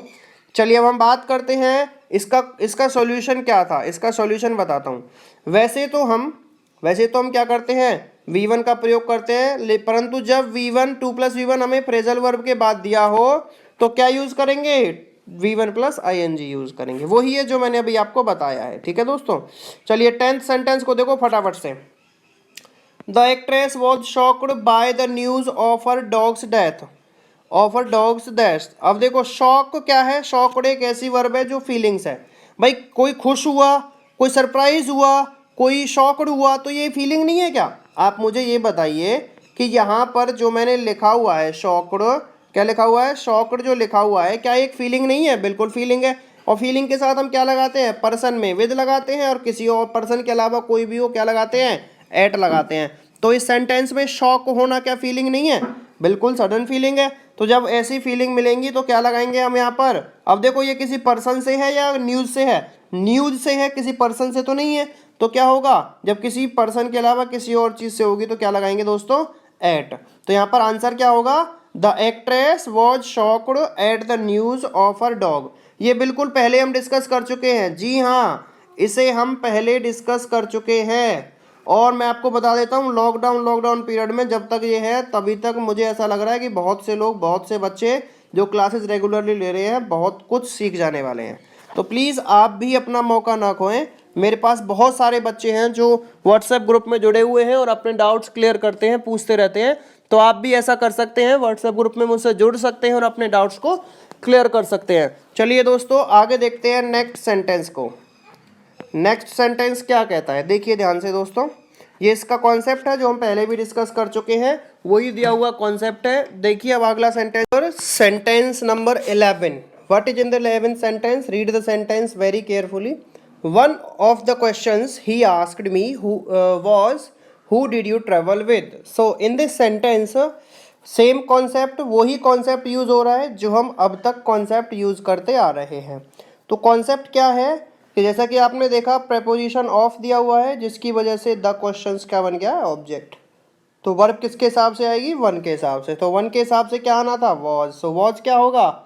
ऑब्वियसली वॉज वन के अकॉर्डिंग वॉज ही आएगा जो कि एक करेक्ट सेंटेंस है। तो इस सेंटेंस में कोई एरर नहीं है। सो आंसर क्या हो जाएगा? D, no error. चलिए नेक्स्ट सेंटेंस देखते हैं। The introduction of job oriented courses in the self financing college attract many students. So when I look at this, मैं एक सेंटेंस को देखता हूँ, जब मैं इस सेंटेंस को देखता हूँ तो देखते हैं कि ऑफ जो है वो प्रीपोजिशन है। मैं आपको बता रहा हूँ दोस्तों, प्रीपोजिशन का बहुत बहुत ज़्यादा रोल होता है सब्जेक्ट वर्ब एग्रीमेंट टॉपिक में और सेंटेंस में वर्ब के सही फिल करने के हिसाब से। तो ये हो गया प्रेपोजिशन ऑफ। तो ऑफ के बाद क्या आ रहा है? जॉब ओरिएंटेड कोर्सेज, ये एक नाउन हो गया। तो जैसा कि मैंने आपको बताया है कि प्रीपोजिशन के बाद आने वाला नाउन या प्रोनाउन क्या बन जाता है दोस्तों? ये बन जाता है दोस्तों ऑब्जेक्ट। तो उसी हिसाब से यहाँ आपके सेंटेंस में कौन बन गया है object? Job oriented courses in the self financing college. अब यहाँ पर इन हो गया तो इन की वजह से सेल्फ फाइनेंसिंग कॉलेज क्या बन गया है? नाउन है, जो कि प्रीपोजिशन की वजह से ऑब्जेक्ट बन गया है। इसके बाद क्या हुआ? वर्ब रह गई हमारी अट्रैक्ट। तो अट्रैक्ट वर्ब किसके हिसाब से आएगी? द इंट्रोडक्शन के हिसाब से। द इंट्रोडक्शन के लिए वर्ब में क्या आएगा? अट्रैक्ट आएगा, attracts. The introduction singular noun है, जो कि सिंगुलर एब्स्ट्रैक्ट नाउन कहा जाएगा, इसलिए इसके साथ में क्या आएगी? Singular verb. तो यहाँ पर एरर किस पार्ट में है? एरर है जी बी पार्ट में, जो कि यहाँ पर क्या होना चाहिए था? अट्रैक्ट्स। क्या होना चाहिए था दोस्तों? अट्रैक्ट्स होना चाहिए था। ये आपका एरर करेक्शन है। इस एरर को आप आई होप सभी क्लियर करेंगे और सभी को समझ भी आया होगा। चलिए अब हम बात करते हैं नेक्स्ट सेंटेंस की तरफ। आपकी स्क्रीन पर जो ये रहा, चलिए इसको पढ़िए फटाफट से और मुझे जवाब अपना दिमाग में जवाब सोचिए कि इसका आंसर क्या हो सकता है। चलिए आंसर तो क्वेश्चन है, it is better to keep one's hard in the face of danger than losing one's courage. So in this sentence what are we given? हमें क्या दिया हुआ है कि भाई यहाँ पर लिखा हुआ है टू कीप और बेटर भी दे रखा है। तो बेटर के बाद टू कीप आया है, मतलब एक तो ये वर्ब है और दूसरी वर्ब क्या है? लूजिंग। तो आपके इस सेंटेंस में क्या है? टू कीप एक जो वर्ब है, मतलब इन्फिनिटिव फॉर्म है यहाँ पर। तो इन्फिनिटिव मतलब 2+V1। तो 2+V1 तो आपको दिया ही हुआ है कीप, और इसका कंपैरिजन हो रखा है किससे? देन लगाकर लूजिंग से। भाई it's better to keep one's hard, मतलब ज़्यादा अच्छा है कि किसी व्यक्ति को अपने मुश्किल समय को रखना इन द फेस ऑफ डेंजर, मतलब खतरे के समय में अपने आप को मजबूत रखना खतरे के समय में बहुत ज़रूरी है, बहुत अच्छा है, ज़्यादा बेहतर है किससे? लूजिंग वंस करेज, मतलब अपना साहस खोने से अच्छा है कि मुश्किल समय में जो है ना सख्त बनकर खड़े रहें, स्ट्रॉन्ग बनकर खड़े रहें। तो यहाँ पर कॉन्सेप्ट क्या है? यहाँ पर कॉन्सेप्ट ये है कि जब कभी भी आप देखिए, या तो जीरेंड हो, जैसे आपको नीचे दिया हुआ है, आप देख रहे होंगे ब्लैक राइटिंग में दिया हुआ है, या तो क्या हो बेटा? जीरेंड हो दोस्तों, जीरेंड हो। ये जीरेंड आपको दे रखी है और फिर इनमें से कोई वर्ड दे रखा है, जैसे but, then, and, except, as, like, और फिर दोबारा से जीरेंड आ गया। तो इनके जीरेंड का कंपैरिजन तो जीरेंड से होता है, जीरेंड का कंपैरिजन तो जीरेंड से होगा। और इसके बाद अगर 2+V1 हो, जैसे यहाँ पर दिया हुआ है टू कीप, ये जो है 2+V1 दिया हुआ है, ये दिया हुआ हो, तो इसका कंपैरिजन किससे होगा? V1 से होगा। तो जैसे यहाँ तो जीरेंड था दोनों जगह, जैसा कि आपने देखा यहाँ तो दोनों जगह जीरेंड था, जीरेंड बट देन वाले के साथ जीरेंड दिया हुआ था। लेकिन दूसरे वाले में क्या दे रखा है हमें? दूसरे वाले में हमें दे रखा है 2+V1। तो अगर 2+V1 का कंपैरिजन होगा दूसरी वर्ब के साथ, तो अगर 2+V1 है पहली, तो दूसरी वाली ओनली V1 होगी, मतलब वर्ब की फर्स्ट फॉर्म होगी। तो आंसर क्या होना चाहिए था? Then loose. लूज आंसर आपका सही होगा। चलिए 14 सेंटेंस को देखते हैं। The short story should not exceed more than 200 words. तो इस सेंटेंस में एरर क्या है कि एक्सीड का मतलब भी ज़्यादा होता है और मोर देन का मतलब भी ज़्यादा होता है। तो यहाँ पर क्या है? दोनों वर्ड का मीनिंग सेम है, मतलब मोर देन जो है वो उसकी मीनिंग किसके इक्वल है? उसकी मीनिंग है एक्सीड के। और जब दोनों का मीनिंग बराबर है तो एक ही शब्द के, एक ही मीनिंग के दो शब्दों को एक साथ नहीं रखते हैं, एक ही मीनिंग के दो शब्दों को एक साथ नहीं रख सकते हैं, जो कि एक गलत फॉर्मेशन होगी। तो इसलिए हमें क्या करना पड़ेगा? यहाँ से एक को हटाना पड़ेगा। क्या आप ऐसा कह सकते हैं he is good well boy? No, he is a good well boy गलत, सही है? गलत है, गलत हो जाएगा, क्योंकि दोनों एडजेक्टिव सेम मीनिंग वाले हैं, दोनों को एक साथ नहीं रखा जा सकता है। चलिए आगे बात करते हैं हम सेंटेंस। तो यहाँ पर दिक्कत क्या है? या तो आप एक्सीड को यूज कीजिए या फिर आप मोर देन को ही यूज कीजिए। मोर देन और एक्सीड दोनों का अर्थ एक ही है, इसलिए आपको एक यूज करना है। 15 सेंटेंस देखो। To die with honour, to die with honour is better than live with dishonour. ये बिल्कुल उसी सेंटेंस की तरह है जो हमने अभी 13 सेंटेंस देखा था। अगर 2+V1 का कंपैरिजन हो रहा है इन कंजक्शंस के साथ मिलकर, तो दूसरे वाली वर्ब किस फॉर्म में रहेगी बच्चे? फर्स्ट फॉर्म में रहेगी। किस में रहेगी दोस्तों? फर्स्ट फॉर्म में रहेगी। तो हमें क्या करना है? टू डाई तो दिया हुआ है हमें 2+V1 के साथ, दूसरी वर्ब क्या है? देन के बाद जो आ रखी है, देन के बाद क्या आ रहा है बेटा? लिव। तो क्या होगा? लिव कौन सी फॉर्म है? अपने आप में फर्स्ट फॉर्म है। तो इसलिए इस सेंटेंस में कोई एरर नहीं है, नो एरर, करेक्ट सेंटेंस लिखा हुआ है। 16 देखिए, it is I who is to blame for this bad situation. बहुत बहुत बहुत ज्यादा इंपॉर्टेंट सेंटेंस है आपकी स्क्रीन पर। It is I who is to blame for this bad situation. तो इसमें कॉन्सेप्ट क्या है बेटा, हु जो है उसे रिलेटिव प्रोनाउन कहा जाता है। आप नीचे दिखे हुए रेड में जो लिखा हुआ है रिलेटिव प्रोनाउन का कॉन्सेप्ट है, उसे पढ़िए। कौन कौन से रिलेटिव प्रोनाउन होते हैं? रिलेटिव प्रोनाउन आपकी स्क्रीन पर लिखा हुआ है, हु, विच, दैट, हुम और विच और हुज। ये आपके सभी के सभी क्या है बच्चा, या सभी के सभी हैं सर जी हमारे क्या, रिलेटिव प्रोनाउन। तो रिलेटिव प्रोनाउन के साथ कॉन्सेप्ट क्या होता है कि जब आपको सेंटेंस के बीच में रिलेटिव प्रोनाउन मिल जाए, कोई भी इनमें से कोई भी जो लिखे गए हैं इनमें से कोई भी आपको रिलेटिव प्रोनाउन सेंटेंस के में दिया हुआ है, तो क्या करना है, इन रिलेटिव प्रोनाउन के बाद जो वर्ब आएगी, जो रिलेटिव प्रोनाउन के बाद वर्ब आएगी वो रिलेटिव प्रोनाउन के पहले वाले शब्द के अकॉर्डिंग होगी। मैं एक बात और बता दूं, रिलेटिव प्रोनाउन क्या करते हैं, दो सेंटेंस को आपस में रिलेट करते हैं। जैसे कंजक्शन करते हैं, जोड़ने का काम करते हैं, वैसा ही काम किसका भी होता है, रिलेटिव प्रोनाउन का। हमें बस यहाँ पर समझने वाली बात क्या है, ध्यान देने वाली बात क्या है, ध्यान देने वाली बात बस एक छोटी सी है, और वो क्या है कि हमें ये देखना है कि ये जो हु, विच, दैट, हुम जो भी लिखे हुए हैं, हुज, ये सभी क्या भी होते हैं, इंटरोगेटिव प्रोनाउन भी होते हैं, दैट को छोड़कर सभी। तो आपको अगर सेंटेंस के बीच में दिए हैं तो ये रिलेटिव प्रोनाउन है, और अगर सेंटेंस के बीच में नहीं दिए हुए हैं तो ये क्या है, फिर इंटरोगेटिव प्रोनाउन है। तो आपने ध्यान से समझना है कि अगर सेंटेंस के बीच में रिलेटिव प्रोनाउन आ जाए तो इनके जो बाद वाली वर्ब आएगी वो इनके पहले वाले शब्द के अकॉर्डिंग होगी। तो यहाँ पर जो हु है वो रिलेटिव प्रोनाउन है, हु के बाद दे रखा है इज और हु के पहले दे रखा है आए, जबकि होना क्या था कि जो रिलेटिव प्रोनाउन के बाद वाली वर्ब है, इसके बाद वाली जो ये वर्ब है ये किसके अकॉर्डिंग होगी, इससे पहले वाले शब्द के अकॉर्डिंग होगी। तो इसके पहले क्या लिखा हुआ है, आई। सो आई के साथ इज लगाते हैं या एम, क्या लगाते हैं दोस्तों, एम। तो यहाँ पर आंसर क्या होगा, it is I who am to blame for this bad act. किसकी वजह से है दोस्तों, ये है जी रिलेटिव प्रोनाउन वाले कॉन्सेप्ट की वजह से, कि रिलेटिव प्रोनाउन के बाद अगर कोई वर्ब दी हुई है तो उस वर्ब को किस फॉर्म में यूज करेंगे हम जी, उसे रिलेटिव प्रोनाउन के पहले वाले शब्द के अकॉर्डिंग यूज किया जाएगा। 17 सेंटेंस आपकी स्क्रीन पर। Gauri told me his name after he left. Gauri told me his name after he left, ये एक सेंटेंस है। तो इसके सेंटेंस के आपने बीच में देखा हो तो एक कंजंक्शन दिया हुआ है, क्या नाम है कंजंक्शन जो दिया हुआ है उसका, वो है आफ्टर। तो अगर सेंटेंस के बीच में आफ्टर आ जाए तो जैसे कि मैंने यहाँ पर एक फॉर्मेशन बनाया हुआ है, अगर आपको कहीं भी सेंटेंस के बीच में आफ्टर मिल जाए तो याद रखना कि उसके बाद तो हेड प्लस V3 आएगा, उसके पहले सेकंड फॉर्म आएगी। आफ्टर वहाँ पर कंजंक्शन होना चाहिए, ध्यान से सुनना।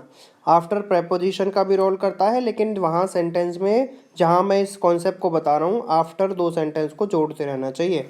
भाई Carry told me his name ये पहला सेंटेंस है और ही लेफ्ट ये दूसरा सेंटेंस, दोनों को जोड़ कौन रहा है, आफ्टर। तो जब भी आफ्टर दो सेंटेंस को जोड़ेगा तो फॉर्मेशन ये बनेगा कि आफ्टर के बाद तो आएगा हेड प्लस V3 और पहले आएगा सेकंड फॉर्म। सो आंसर क्या होगा, Gauri told me his name after he had left, after he had left because of this formation. दोस्तों इसे नोटबुक में लिख लीजिए। मैं अब फिर से मैंने शुरुआत में आपसे कही थी कि आज मैं जो आपको कॉन्सेप्ट बताऊंगा वो बहुत ज़बरदस्त कॉन्सेप्ट होने वाला है, आप उसे याद रखेंगे हमेशा। चलिए बात करते हैं, John would have told you the truth if you had asked him. देखिए इस सेंटेंस में ध्यान देने वाली बात क्या है कि इस सेंटेंस में आपको दिया हुआ है इफ़, ये भी एक फॉर्मेशन है सेंटेंस का, और फॉर्मेशन क्या है वो फॉर्मेशन मैं आपको बता देता हूँ दोस्तों। फॉर्मेशन क्या है वो समझ लीजिए। अगर आपको सेंटेंस में वुड हैव प्लस V3 दिया हो, देखो ध्यान से, आपको यहाँ पर क्या दिया गया है, आपको यहाँ पर दिया गया है वुड हैव प्लस V3 और यहाँ पर दिया हुआ है हेड प्लस V3। ध्यान से समझना, अगर आपको कंजक्शन, जैसे इफ़ यहाँ पर कंजक्शन है, इफ़ क्या है कंजक्शन, अगर इफ़ कंजक्शन के बाद आपको सब्जेक्ट हेड प्लस V3 दिया हो, जैसे ये दिया हुआ है सब्जेक्ट हेड प्लस V3 और ऑब्जेक्ट, ठीक है। तो दूसरा जो इसके साथ वाला कॉन्सेप्ट होगा उसमें क्या लगाया जाता है, सब्जेक्ट या तो वुड या फिर शुड या कुड या माइट, इन तीनों चारों में से किसी के भी साथ हैव लगाकर थर्ड फॉर्म लगाई जाती है। जैसे कि ऊपर लिखा हुआ है जॉन वुड हैव टोल्ड, तो जॉन सब्जेक्ट हो गया, वुड ये लिखा हुआ है और हैव आगे लिखा हुआ है, ये रहा, टोल्ड थर्ड फॉर्म है, ये भी लिखी हुई है और ऑब्जेक्ट है यू। तो क्या होगा कि इस सेंटेंस में फॉर्मेशन होगा जो वो हेड प्लस V3 के साथ बनेगा, जो कि यहाँ पर हेड प्लस V3 ही दी हुई है। तो आपका जो दिया हुआ सेंटेंस है वो बिल्कुल करेक्ट है। इस सेंटेंस में नो एरर, इसमें कोई गलती नहीं होगी। आई होप सभी दोस्तों को समझ आ रहा होगा। जो भी मैंने स्ट्रक्चर्स लिखे हुए हैं, इन स्ट्रक्चर्स को अपनी नोटबुक में लिख लें। जिसको भी कोई दिक्कत होती है वो मेरी वीडियो को रिवाइंड करके दोबारा से सुन सकता है। चलिए आगे देखिए, माई सिस्टर।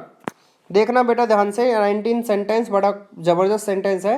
और सेंटेंस है, my sister has red page after page of the Bible.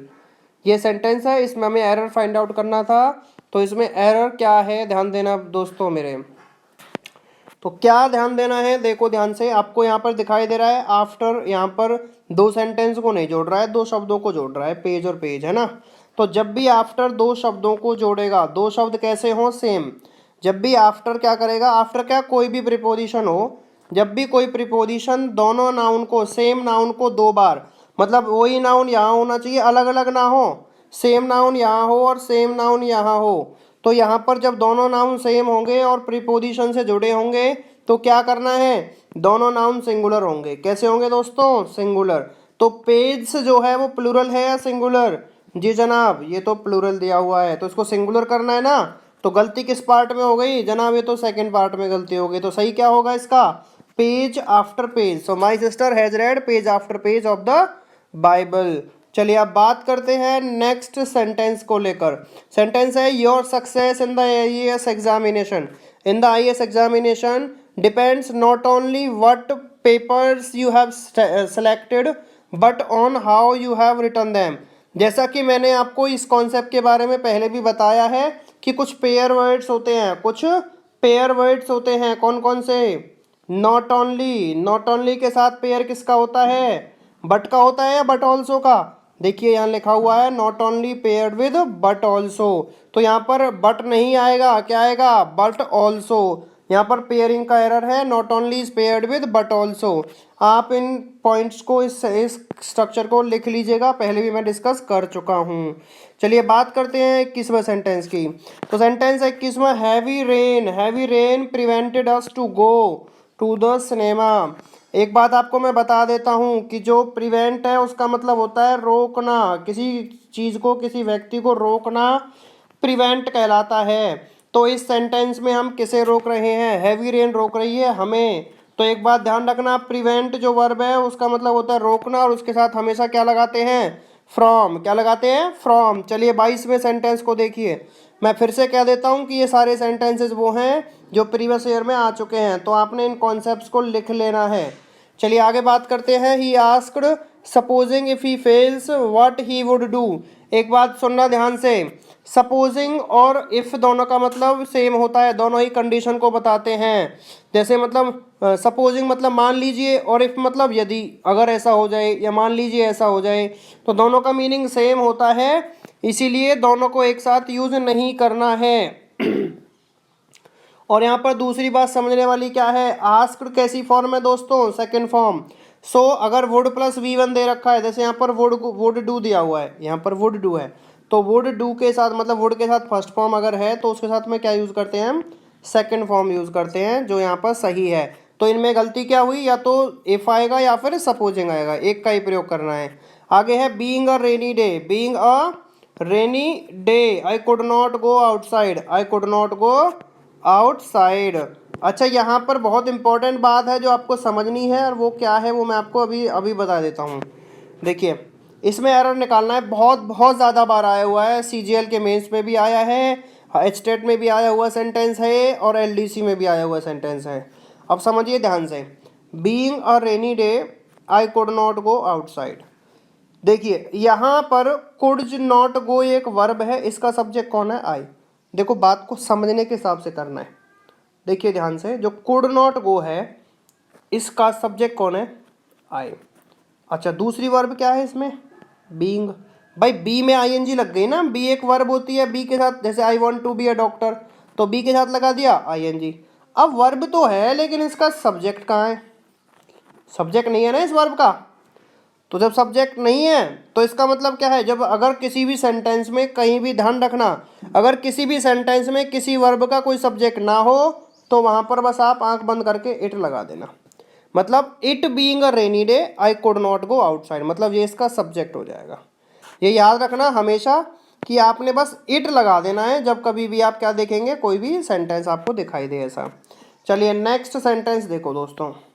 Next sentence है, यहाँ का एरर क्या है, इसका करेक्शन है, it being a rainy day I could not go outside, subject of being verb. चलिए आगे बात करते हैं 24th सेंटेंस की। 24th सेंटेंस है, patience as well as perseverance are necessary for success. Patience as well as perseverance are necessary for success, ये sentence है। तो आपने देखा हो एक सब्जेक्ट क्या है, पेशेंस, एक सब्जेक्ट क्या है, पेशेंस, और दूसरा सब्जेक्ट क्या है, दूसरा है जी प्रिजर्वेंस। भाई पहला हो गया पेशेंस, दूसरा हो गया प्रिजर्वेंस, दोनों किससे जुड़ रहे हैं, एज वेल एज। तो जब दो सब्जेक्ट नीचे दिए गए conjunction along with, together with, like, unlike, in addition to, compared by, dominated by, ruled by, और इसमें एज वेल एज को भी जोड़ लेना दोस्तों, एज वेल एज, इसमें इसको भी लिख लेना। अगर इनमें से किसी से भी जुड़े हों तो उनके बाद प्रयोग होने वाली वर्ब पहले सब्जेक्ट के अनुसार प्रयोग होगी। अगर इन कंजक्शन से दो सब्जेक्ट जुड़ रहे हैं, जैसे पहला सब्जेक्ट ये है, दूसरा ये है, तो आपने क्या करना है, जो वर्ब इनके बाद लगानी है वो बस पहले सब्जेक्ट के अकॉर्डिंग लगानी है। तो पहला कौन है, पेशेंस, तो पेशेंस से सिंगुलर है, अनकाउंटेबल है, इसलिए सिंगुलर है, तो इसके लिए क्या लगाएंगे हम, सिंगुलर। सिंगुलर क्या होता है, इज, तो यहाँ पर क्या हो जाएगा, इज वर्ब लगा दी जाएगी। ये सभी कंजक्शंस आपने याद रखने हैं, बहुत बहुत इंपॉर्टेंट कॉन्सेप्ट है आपके लिए। बात करते हैं हम 25th सेंटेंस की। The passer by told us where was the marriage hall and even led us to it. एक बात आप सभी से मुझे पूछनी है, क्या ये जो 25वां सेंटेंस है वो आपको यहाँ इंटरोगेटिव है, मतलब जो सेंटेंस है क्या वो इंटरोगेटिव है, आपको दिखाई दे रहा है कि इंटरोगेटिव है, नहीं जी इंटरोगेटिव तो नहीं है। जब ये इंटरोगेटिव नहीं है तो द मैरिज हॉल से पहले हमने वॉज क्यों लगाया, तो गलत हो गया ना। मतलब क्या है कि जब सेंटेंस इंटरोगेटिव नहीं है तो हेल्पिंग वर्ब को सब्जेक्ट से पहले तो नहीं आना था, तो इसका मतलब ये एरर है। तो क्या करेंगे हम यहाँ पर करेंगे कि इस सेंटेंस को सही करेंगे। तो इन्वर्जन दे रखा है फालतू का, तो सही क्या होगा, where the marriage hall was, where the marriage hall was. Reason क्या है, ऊपर दिया हुआ वाक्य पॉजिटिव है, तो इसमें हम सब्जेक्ट के को पहले प्रयोग करेंगे और वर्ब को बाद में प्रयोग किया जाएगा। चलिए अगला है the increase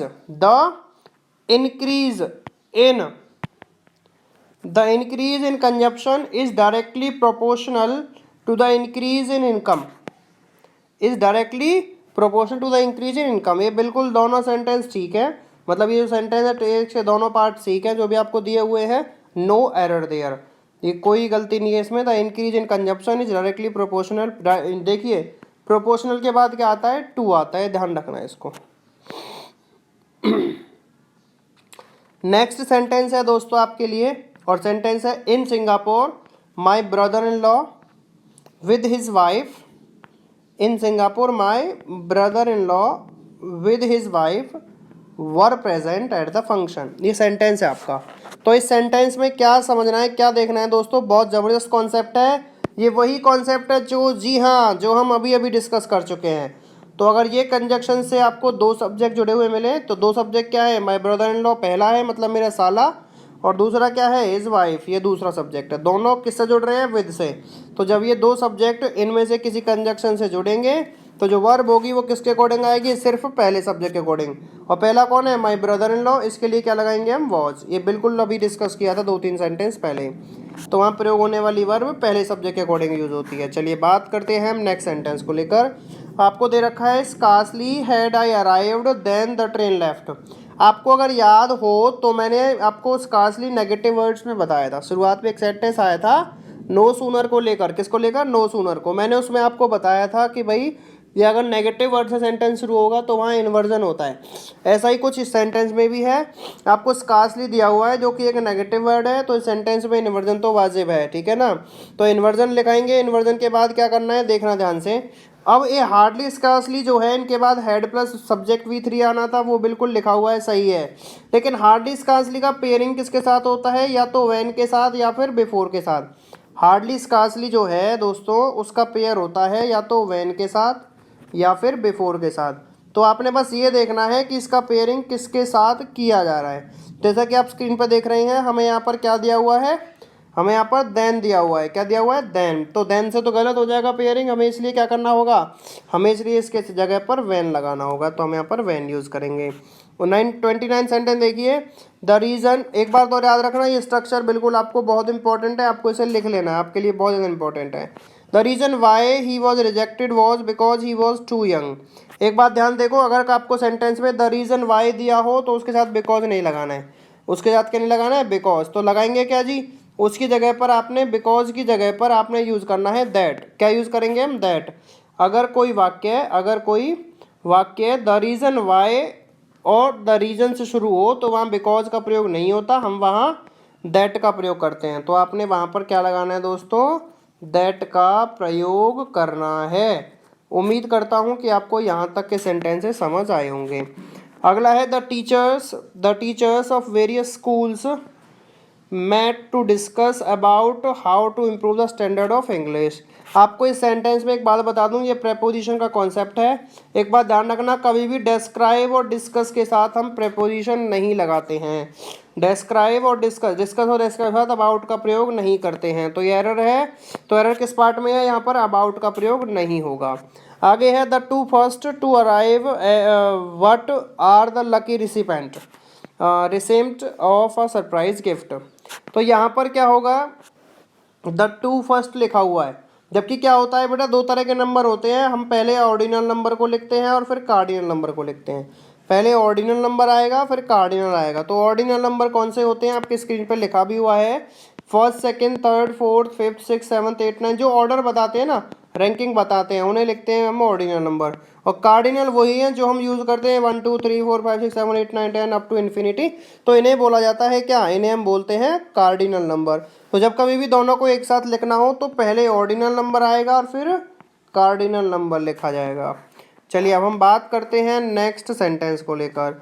2 hours have passed since he had fallen asleep. बेटा ध्यान से समझना, बहुत बहुत ज़्यादा इम्पॉर्टेंट कॉन्सेप्ट है ये। इसमें क्या है देखिए ध्यान से। तो जब कभी भी देखिए सेंटेंस में क्या है कि अगर आपको सेंटेंस के बीच में सिंस मिल जाए, सेंटेंस के बीच में सिंस मिल जाए, जैसे यहाँ पर सिंस दिया हुआ है, तो उसके पहले तो लगाना है प्रेजेंट परफेक्ट, उसके पहले तो यूज़ करना है प्रेजेंट परफेक्ट। लेकिन उसके बाद जो होगा वो सेकंड फॉर्म यूज होगी। उसके बाद क्या होगा, second form. So had fallen की जगह पे क्या होगा, फेल एस्लीप। तो यहाँ सेकंड फॉर्म यूज होगी सेंटेंस में। अगला सेंटेंस देखिए, बहुत इंपॉर्टेंट है दोस्तों, बहुत important. Having broken down the driver, having broken down the driver sent the car to the garage.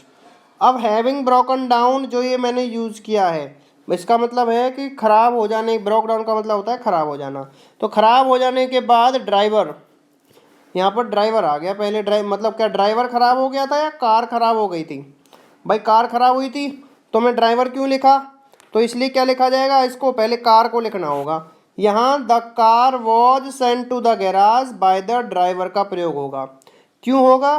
क्योंकि कार खराब हुई है, आदमी थोड़ी खराब हुआ है, ड्राइवर थोड़ी खराब हुआ है, इसलिए हमें पहले यहाँ पर द कार लिखना होगा। क्लियर है भाई, बात समझ आ गई? Very good. इसका मतलब हो जाएगा कि आदमी खराब हो जाने के बाद कार को कहाँ भेज दिया, कार को गैराज भेज दिया। तो आदमी खराब नहीं हुआ है, कार खराब हुई है, इसीलिए हमें कार को पहले लिखना होगा। ठीक है दोस्तों, चलिए, क्योंकि ड्राइवर खराब जो है ना, कार ब्रोकन डाउन खराब हुई है, मतलब ड्राइवर नहीं हुआ है, यही इसमें एरर था। तो 34 सेंटेंस को देखिए। He is one of those writers who has won acclaim the world over. तो यहाँ पर देखो, ध्यान से समझने वाली बात है, ये बिल्कुल रिलेटिव प्रोनाउन वाला केस है। और वो क्या है कि आपने देखा होगा बीच में हु दे रखा है। तो जैसा कि मैंने आपको बताया कि हु के बाद वाली वर्ब हु के पहले वाले शब्द के लिए आएगी। तो इसीलिए हमें क्या करना है, यहाँ पर जो हैज़ है वो किसके लिए होनी है, राइटर्स। क्योंकि राइटर्स के हिसाब से क्या आना चाहिए यहाँ पर, हैव। तो इसको चेंज करके क्या कर देना है, हैव। तो एरर हो गया। He is one of those writers who have von acclaim the world over. जैसा कि कॉन्सेप्ट आपको दिया ही हुआ है, मैंने लिखा हुआ है यहाँ पर। तो इस कॉन्सेप्ट के हिसाब से हमें क्या करना है, जो रिलेटिव प्रोनाउन होता है उसके बाद वाली वर्ब उसके पहले वाले शब्द के अकॉर्डिंग होती है। नेक्स्ट है the machine will not do will not do the work except give the order. देखिए दोस्तों, एक्सेप्ट जो है वो एक प्रेपोजिशन है और प्रेपोजिशन के बाद अगर हमें तुरंत बाद वर्ब लगानी है, ध्यान से सुन लीजिएगा दोस्तों, एक्सेप्ट एक प्रेपोजिशन है और प्रेपोजिशन के तुरंत बाद अगर कोई भी वर्ब आएगी तो उसका क्या किस में होता है, आईएनजी। लेकिन टू के साथ हम क्या लगाते हैं, फर्स्ट फॉर्म। कोई भी प्रेपोजिशन हो, जैसे I do not, I was going और I was of being a driver. So I means यहाँ पर ना ऑफ जो लगा है उसके बाद बीइंग यूज़ किया आईएनजी फॉर्म में, ठीक है ना। तो याद रखना जब कभी भी हम यूज़ करेंगे तो प्रेपोजिशन के बाद आईएनजी यूज होगा, ठीक है ना। Okay, I loved him for bringing a notebook. So यहाँ पर फॉर प्रेपोजिशन है, इसके बाद हमने ब्रिंगिंग यूज़ किया, तो ब्रिंगिंग क्या है, आईएनजी फॉर्म है। तो प्रेपोजिशन के बाद हम आईएनजी लगाते हैं सिर्फ टू को छोड़कर। नेक्स्ट है भाई, when the students are ill they find that they have a lot of work to catch up when they return। अब मुझे ये बताइए आप कि जो व्यक्ति है, जो बच्चा है, वो वापस आता है बीमारी से या बीमारी से रिकवर करता है। हम हमेशा यूँ बोलते हैं कि भाई हाँ उसने बीमारी से रिकवर कर लिया, बीमारी से वापस आ गया, ये गलत शब्द होता है, गलत वाक्य होता है। इसलिए हमें क्या करना है, यहाँ पर वापस नहीं बुलाना है उसको, उसकी रिकवरी की बात करनी है। तो यहाँ पर जो रिटर्न वर्ड था ये गलत था, रिटर्न के स्थान पर क्या लगाना है, रिकवर यूज होगा, क्योंकि रिटर्न का अर्थ वापस होता है, वापस आना होता है, और जबकि बीमारी से वापस नहीं आते, रिकवर करते हैं, ठीक है दोस्तों। So I have seen her only once but I am liking her a lot. ध्यान से सुनो, समझो, ये जो है ना इस सेंटेंस में I have seen her only once, मैंने उसे सिर्फ एक बार देखा है, but I am liking her a lot बहुत बहुत ज़्यादा इंपॉर्टेंट है और बहुत ज़्यादा बार आया हुआ सेंटेंस है। इसमें देखो दिक्कत क्या है, बात समझिए बेटा ध्यान से। यहाँ पर दे रखी है आपको इंटरनल एक्टिविटीज़। इंटरनल एक्टिविटीज़ को कभी आईएनजी फॉर्म में प्रयोग नहीं करते हैं, जैसे know, like, love, feel, appear, think. ये इंटरनल एक्टिविटीज़ का मतलब मेरा क्या है, जो अंतरात्मा से होती है। जैसे मैं आपसे कहता हूँ आई एम बिलीविंग यू, ये गलत सेंटेंस होता है, सही क्या होता है, आई बिलीव यू। तो आईएनजी फॉर्म में इन वर्ब्स को नहीं रखते हैं, लेकिन कुछ कंडीशंस में इन्हें प्रयोग किया जाता है। इसकी फुल नॉलेज लेने के लिए आपको क्या करना पड़ेगा, आपको मेरे टेंसेस का कॉन्सेप्ट देखना होगा, वहाँ पर मैंने पूरा डिटेल में बताया हुआ है कि इनको कब आईएनजी में यूज़ करते हैं, कब नहीं करते हैं। नेक्स्ट सेंटेंस है, I told him that we enjoyed very much at the party. ये एक सेंटेंस है, तो इसके बारे में ना बहुत ज़्यादा इंपॉर्टेंट कॉन्सेप्ट है, बहुत ज़बरदस्त है। देखिए क्या है जी, इसका कॉन्सेप्ट है, अगर वाक्य में निम्न वर्ब दी गई हो और वर्ब्स के बाद ऑब्जेक्ट नहीं हो। मतलब अभी मैं आपको कुछ वर्ब दूंगा, नीचे सेंटेंस स्क्रॉल करेंगे तो कुछ वर्ब्स आएंगी, अगर वो वर्ब आपको दी हुई हो और सेंटेंस में ऑब्जेक्ट न हो तो हम क्या करते हैं, तो हम वहाँ पर रिफ्लेक्सिव प्रोनाउन ऑफ सब्जेक्ट का प्रयोग करते हैं। मतलब यहाँ पर क्या होना था, वी इंजॉयड आर सेल्स, क्या होगा यहाँ पर, वी इंजॉयड आर सेल्स। क्यों, क्योंकि कुछ वर्ब ऐसी होती हैं जिनके बाद अगर ऑब्जेक्ट ना दे रखा हो तो उनके बाद हम रिफ्लेक्सिव प्रोनाउन यूज़ करते हैं। कौन सा प्रोनाउन दोस्तों, रिफ्लेक्सिव प्रोनाउन। तो रिफ्लेक्सिव तो सब्जेक्ट के लिए होता है, रिफ्लेक्सिव कौन से होते हैं, जैसे आई का माई सेल्फ सुना होगा, यू का योर सेल्फ और योर सेल्स होता है, वी का आर सेल्स होता है, हिम का हिम सेल्फ होता है, तो ये रिफ्लेक्सिव प्रोनाउन होते हैं। अगर वाक्य में निम्न वर्ब दी गई हैं, कुछ वर्ब मिलेंगी नीचे, उन वर्ब के बाद ऑब्जेक्ट नहीं दिया हो तो रिफ्लेक्सिव प्रोनाउन ऑफ सब्जेक्ट का प्रयोग करते हैं। अब वो कौन कौन सी हैं वो वर्ब, देखिए दोस्तों ध्यान से। वो वर्ब हैं दोस्तों आपके लिए, enjoy, pride, absent, present, introduce, busy, avail, hurt, cheat, prostrate, resign, apply. इन वर्ब को आप लिख लेंगे, और अगर इन वर्ब के बाद आपको सेंटेंस में ऑब्जेक्ट नहीं दिया गया है, तो आप जो भी उसका सब्जेक्ट होगा उसका रिफ्लेक्सिव यूज़ करेंगे। जैसे मैं आपसे कहता हूँ I enjoyed myself in the party, तो यहाँ पर जो द पार्टी है वो ऑब्जेक्ट नहीं है, क्योंकि ऑब्जेक्ट तो है वो, लेकिन किसका है, प्रेपोजिशन इनका। जैसा हम शुरू से पढ़ते आ रहे थे कि प्रेपोजिशन के बाद वाला नाउन ऑब्जेक्ट होता है उस प्रेपोजिशन का, तो ऐसे ही यहाँ पर ये सब ऑब्जेक्ट हैं प्रेपोजिशन के। तो ये याद रखना है आपने कि जब इनके बाद प्रेपोजिशन आ जाएगी, ये याद रखो कि अगर इनके बाद प्रेपोजिशन आ गई या फिर कोई ऑब्जेक्ट नहीं आया तो ये याद रखना कि इनके बाद रिफ्लेक्सिव प्रोनाउन लगाना है, ठीक है। जैसे एक एग्जांपल और मैंने लिया था, we should avail ourselves of every opportunity। तो आपने यहाँ देखा होगा कि अवेल वर्ड दिया हुआ है, ऊपर वाले वर्ड में से, ऊपर वाले शब्दों में से अवेल दिया हुआ है, तो हम रिफ्लेक्सिव प्रोनाउन का प्रयोग करेंगे। John is working very hardly. देखिए बच्चे, बहुत आसान सा कॉन्सेप्ट है, बहुत आसान सा। और आसान सा में इसमें क्या है कि हार्डली का मतलब होता है कभी कभार। हार्डली का मतलब क्या होता है दोस्तों?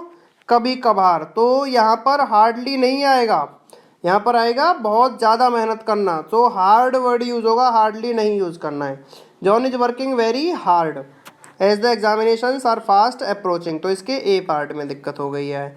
After making me wait for 2 agonising hours the great man called. The great man called, ये यहाँ पर सेंटेंस अधूरा है दोस्तों, आधा रह गया है।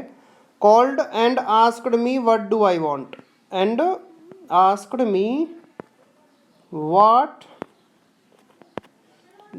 डू आई वांट, ये सेंटेंस था। What do I want. तो यहाँ पर देखना, कॉल्ड भी पास्ट फॉर्म है और आस्क्ड भी पास्ट फॉर्म है। तो do I want, what do I want को भी पास्ट फॉर्म में लिखना है। तो यहाँ पर हो जाएगा what I wanted, what I wanted, क्योंकि कॉल्ड भी सेकंड फॉर्म है और आस्क्ड भी सेकंड फॉर्म है। तो दोनों सेकंड फॉर्म है, तो तीसरे वाली को भी प्रेजेंट में नहीं रखेंगे, पास्ट में रखेंगे। रूल ऑफ मेजोरिटी कहते हैं इसको, इसलिए दूसरी वाली को भी हमें लिखना होगा पास्ट फॉर्म में। 45 देखिए, adults suffering chicken pox. Adults suffering chicken pox can develop all kinds of complications. एक बात याद रखना कि जब कभी भी कोई सफ़र वर्ड या डाई वर्ड यूज करेंगे और उसमें फिजिकल कंडीशन को बताएं, मतलब कोई व्यक्ति सफ़र कर रहा है शारीरिक बीमारी से, शारीरिक बीमारी से कोई व्यक्ति सफ़र कर रहा है, या फिर कोई व्यक्ति मर गया है शारीरिक बीमारी से, तो उसके साथ हम फ्रॉम लगाते हैं। क्या लगाते हैं? From. So adults suffering from chicken pox क्या हो जाएगा? Adults suffering from chicken pox. तो सफ़र और डाई के साथ हम फ्रॉम लगाते हैं, याद रखना, जब हम उसकी फिजिकल कंडीशन की बात करेंगे। The prime minister was asked to write a foreword to the book. एक बात ध्यान से सुनो, कभी कभी सेंटेंस में क्या दिक्कत आ जाते हैं, कभी कभी सेंटेंस में दिक्कत आ जाते हैं उसकी वोकैब को भी लेकर। कभी कभार, बहुत रेयरली देखा जाता है, लेकिन मिल भी जाते हैं, तो इसको ध्यान से समझिए। इस फॉरवर्ड का मतलब होता है आगे बढ़ना, आगे चलना, लेकिन फॉरवर्ड का मतलब होता है एक short introduction of any book. तो क्या हम कोई बुक की बात नहीं कर रहे हैं कि प्राइम मिनिस्टर से कहा गया था कि आप इस बुक के बारे में थोड़ा सा इंट्रोडक्शन दें, लिखें, इज नॉट इट। तो इसलिए यहाँ पर ये फॉरवर्ड ये वाला नहीं होगा, वो ये वाला होगा, क्योंकि इसका मतलब होता है आगे बढ़ना, और फॉरवर्ड का मतलब क्या होता है? किसी बुक का इंट्रोडक्शन लिखना। क्लियर दोस्तों? चलिए नेक्स्ट 47 सेंटेंस आपकी स्क्रीन पर है। The sweets were shared between the 4 girls. एक बात बताइए मुझे, बहुत इंपॉर्टेंट कॉन्सेप्ट है। यहाँ पर गर्ल्स कितनी हैं? 4, और बिटवीन 2 के लिए होता है, 4 के लिए। जो बिटवीन हम यूज़ करते हैं वो 2 के लिए होता है। तो क्या होगा यहाँ पर, जब वो 2 के लिए होता है तो यहाँ बिटवीन की जगह पर एमोंग लगाया जाएगा। क्या लगाया जाएगा? अमंग। ये गलती है कि हम अमंग का यूज़ 2 से ज़्यादा में करते हैं और बिटवीन का यूज़ हम 2 के लिए करते हैं। यहाँ पर ये चेंज करना है, यही एरर है, ठीक है। तो चेंज क्या होगा यहाँ पर? बिटवीन की जगह पर एमोंग आ जाएगा। चलिए अगला बात करेंगे हम बिटवीन। बिटवीन के बारे में कॉन्सेप्ट मैंने लिखा हुआ है, 2 के बीच में बांटने पर बिटवीन, और एमोंग 2 से ज़्यादा। ये ज़्यादा नहीं है, एक्चुअली ज़्यादा है, 2 से ज़्यादा, 2 से ज़्यादा के लिए प्रयोग होता है। लेकिन अगर कोई युद्ध, संधि, मैच, प्रतियोगिता, ये बहुत इंपॉर्टेंट पॉइंट है, बहुत कम लोग इसके बारे में जानते हैं, बहुत कम लोग इसके बारे में जानते हैं। लेकिन अगर कोई युद्ध, संधि, मैच, प्रतियोगिता हो तो बिटवीन का प्रयोग 2 से ज़्यादा के लिए भी होता है।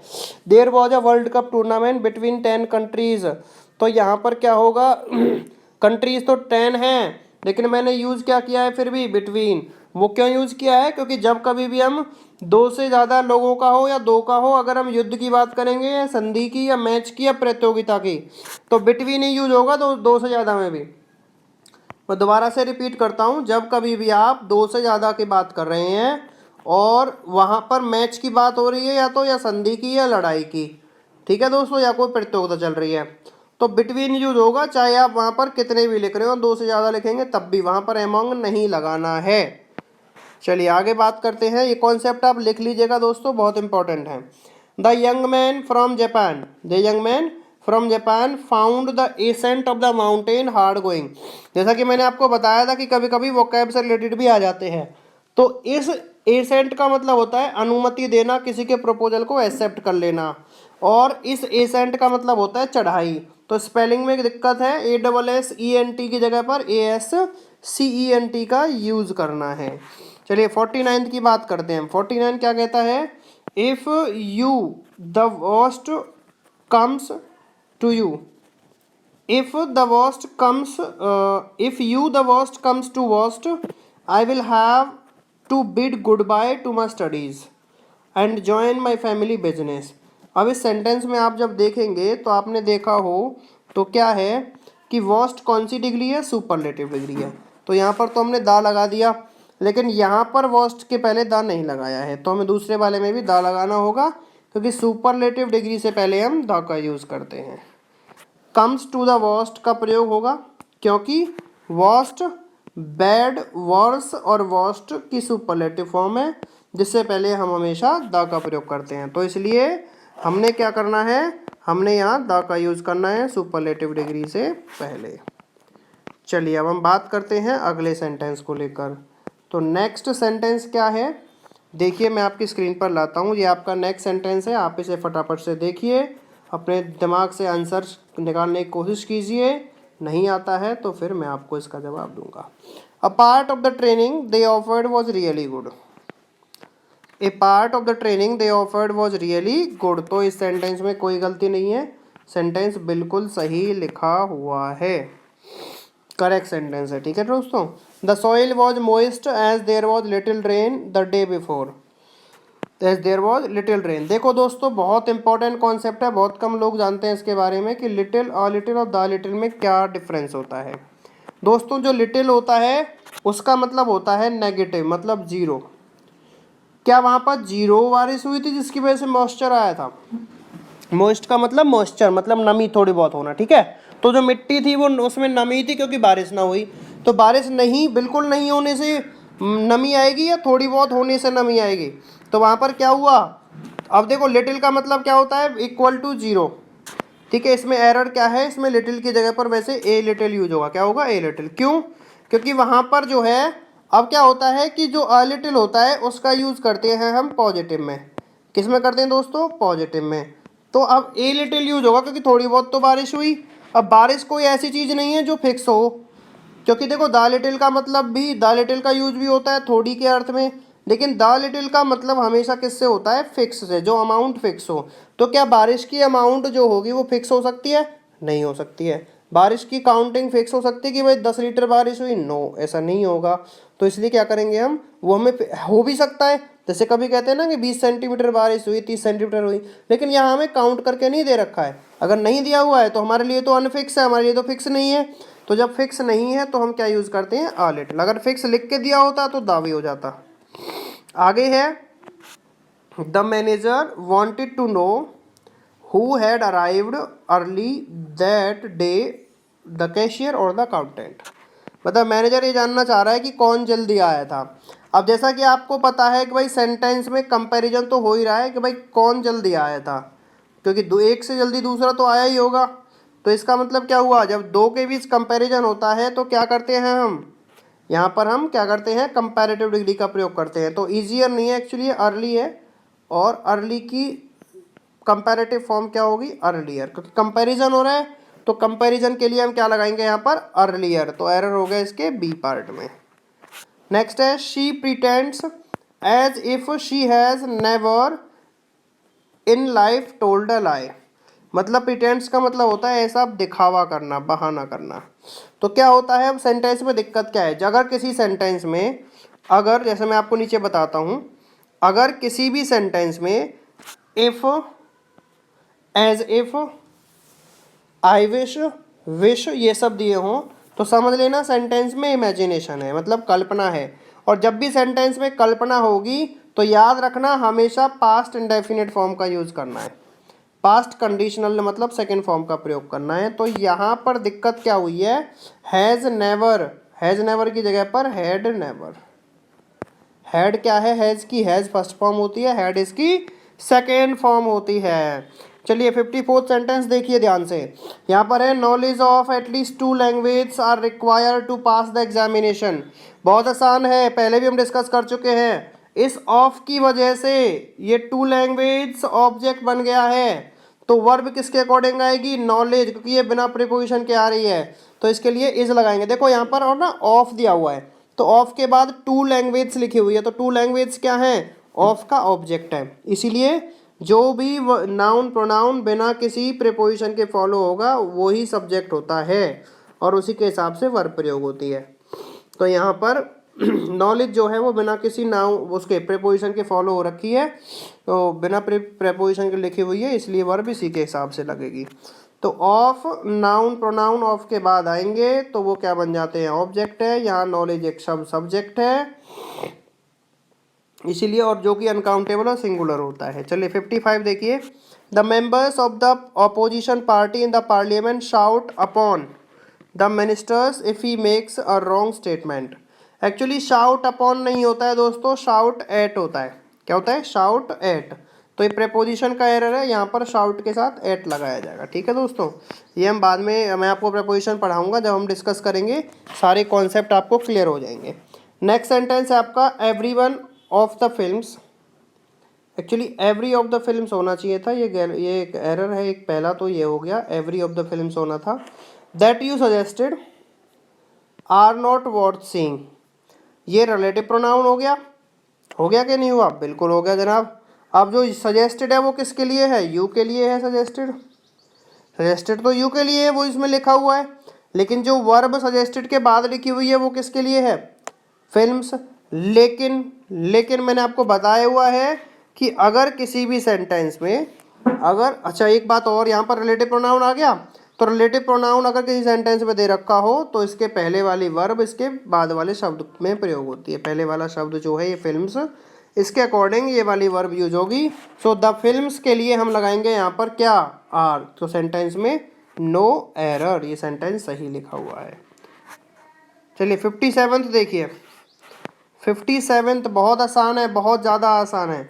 इसमें क्या है देखिए, 57 सेंटेंस में, the secretary and the principal of the college are attending the district development council meeting at the collectorate. तो यहाँ पर समझने वाली बात क्या है, बहुत आसान तरीका है, हम पहले भी डिस्कस कर चुके हैं। पहले मैं एरर बता देता हूँ, इस सेंटेंस में कोई एरर नहीं है, ये सेंटेंस बिल्कुल ठीक लिखा हुआ है। अब कन्फ्यूजन कहाँ होती वो समझ लीजिए। दिक्कत होती यहाँ पर कि अगर determiners my, your, their, his, her, a, an, the etcetera दोनों सब्जेक्ट से पहले दिए हों तो वहाँ प्लूरल वर्ब का प्रयोग होता है। इसका मतलब क्या है, जैसे यहाँ पर दो दा दिया हुआ है, सेक्रेटरी से पहले भी दा है और प्रिंसिपल से पहले भी दा है, तो जब दोनों जगह दा होंगे तो प्लूरल वर्ब आएगी जो कि आर लिखी हुई है, तो ये बिल्कुल ठीक है। लेकिन अगर डिटर्मिनर एक जगह होता तो सिंगुलर वर्ब प्रयोग होती। नेक्स्ट की बात करते हैं हम, देखिए ध्यान से, no sooner had the hockey match started when it began to rain. ये सेंटेंस हम पहले भी डिस्कस कर चुके हैं, इसमें ये वाला स्ट्रक्चर फॉलोड होगा। और यहाँ पर did the hockey match start, यहाँ पर देन लगा देना है, than it began to rain. No sooner did the hockey match start than it began to rain, तो यहाँ पर देन होगा, ये वाला फॉर्मेशन यूज करना है। इस फॉर्मेशन को अच्छी तरह से कैसे याद कर लीजिएगा। 59 सेंटेंस देखिए, it is high time he stood on his own legs, ये सेंटेंस है। अब इसमें क्या करना है देखना ध्यान से, हमें ये देखना है कि इसमें एरर क्या है। तो मेरे प्यारे विद्यार्थियों, इसमें कोई एरर नहीं है, बिल्कुल सही लिखा हुआ है। तो इसके स्ट्रक्चर क्या है, सही क्यों है, देखिए बेटा, ये फ्रेज है it is high time, it is time या फिर इट इज़ अबाउट टाइम, ये 3 फ्रेज है। अगर ये फ्रेज सेंटेंस में दी हुई है और इनके बाद सब्जेक्ट डायरेक्ट सब्जेक्ट है, तो क्या आएगी, सेकंड फॉर्म आएगी। स्टूड एक सेकंड फॉर्म है, वो सही लिखी हुई है। लेकिन अगर सब्जेक्ट की जगह पर इसी फॉर्मेशन में हमें टू मिल जाए, सब्जेक्ट की जगह पर इसी फॉर्मेशन में टू मिल जाए, तो क्या यूज़ करेंगे हम, वर्ब की फर्स्ट फॉर्म यूज़ करेंगे। चलिए बात करते हैं हम 60th सेंटेंस, 60वें सेंटेंस की। You should avoid to travel in the rush hours, you should avoid to travel in the rush hour. तो अब यहाँ पर देखना ध्यान से, अवॉइड जो है वो एक ऐसी वर्ब है जिसके बाद हम हमेशा आईएनजी फॉर्म यूज़ करते हैं, तो यहाँ पर अवॉइड के बाद आईएनजी फॉर्म आएगा जो कि क्या होगा, यू शुड अवॉइड ट्रैवलिंग। एक और एग्जांपल ले सकते हैं हम, you should avoid smoking, you should avoid smoking, तो यहाँ पर भी क्या आएगा, स्मोकिंग आएगा, टू स्मोक गलत होगा। तो इसको नोटबुक में लिख लें कि अवॉइड के बाद हम आईएनजी फॉर्म यूज़ करते हैं। There is only one of his novels that are interesting. अब अगर देखो ध्यान से, हमने रिलेटिव प्रोनाउन का कॉन्सेप्ट पढ़ा था कि रिलेटिव प्रोनाउन अगर सेंटेंस के बीच में हो तो उनके बाद वाली जो वर्ब है वो उनसे पहले वाले शब्द के लिए प्रयोग करते हैं, ऐसे ही पढ़ा था ना। लेकिन एक कॉन्सेप्ट ध्यान रखना, अगर सेंटेंस में ओनली वन ना दिया होता, अगर ओनली शब्द ना दिया होता तो हम बिल्कुल वही रूल फॉलो करते जो हम अब तक करते आ रहे हैं कि रिलेटिव प्रोनाउन के बाद वाली वर्ब रिलेटिव प्रोनाउन के पहले वाले शब्द के लिए होती है। लेकिन आपको इस सेंटेंस में ओनली दे दिया, तो ओनली का मतलब बस एक की बात हो रही है, इसीलिए हम सिंगुलर वर्ब लगाएंगे। अगर ओनली नहीं होता तो प्लूरल वर्ब आर इंटरेस्टिंग सही होता। तो अभी यहाँ पर क्या लगाना होगा हमें, is interesting. He denied to have been there, ये सेंटेंस है, he denied to have been there. बेटा ये टू हैव बीन देयर का मतलब क्या है, समझना ध्यान से। टू हैव प्लस V3, पहली बात तो ये फॉर्मेशन गलत है।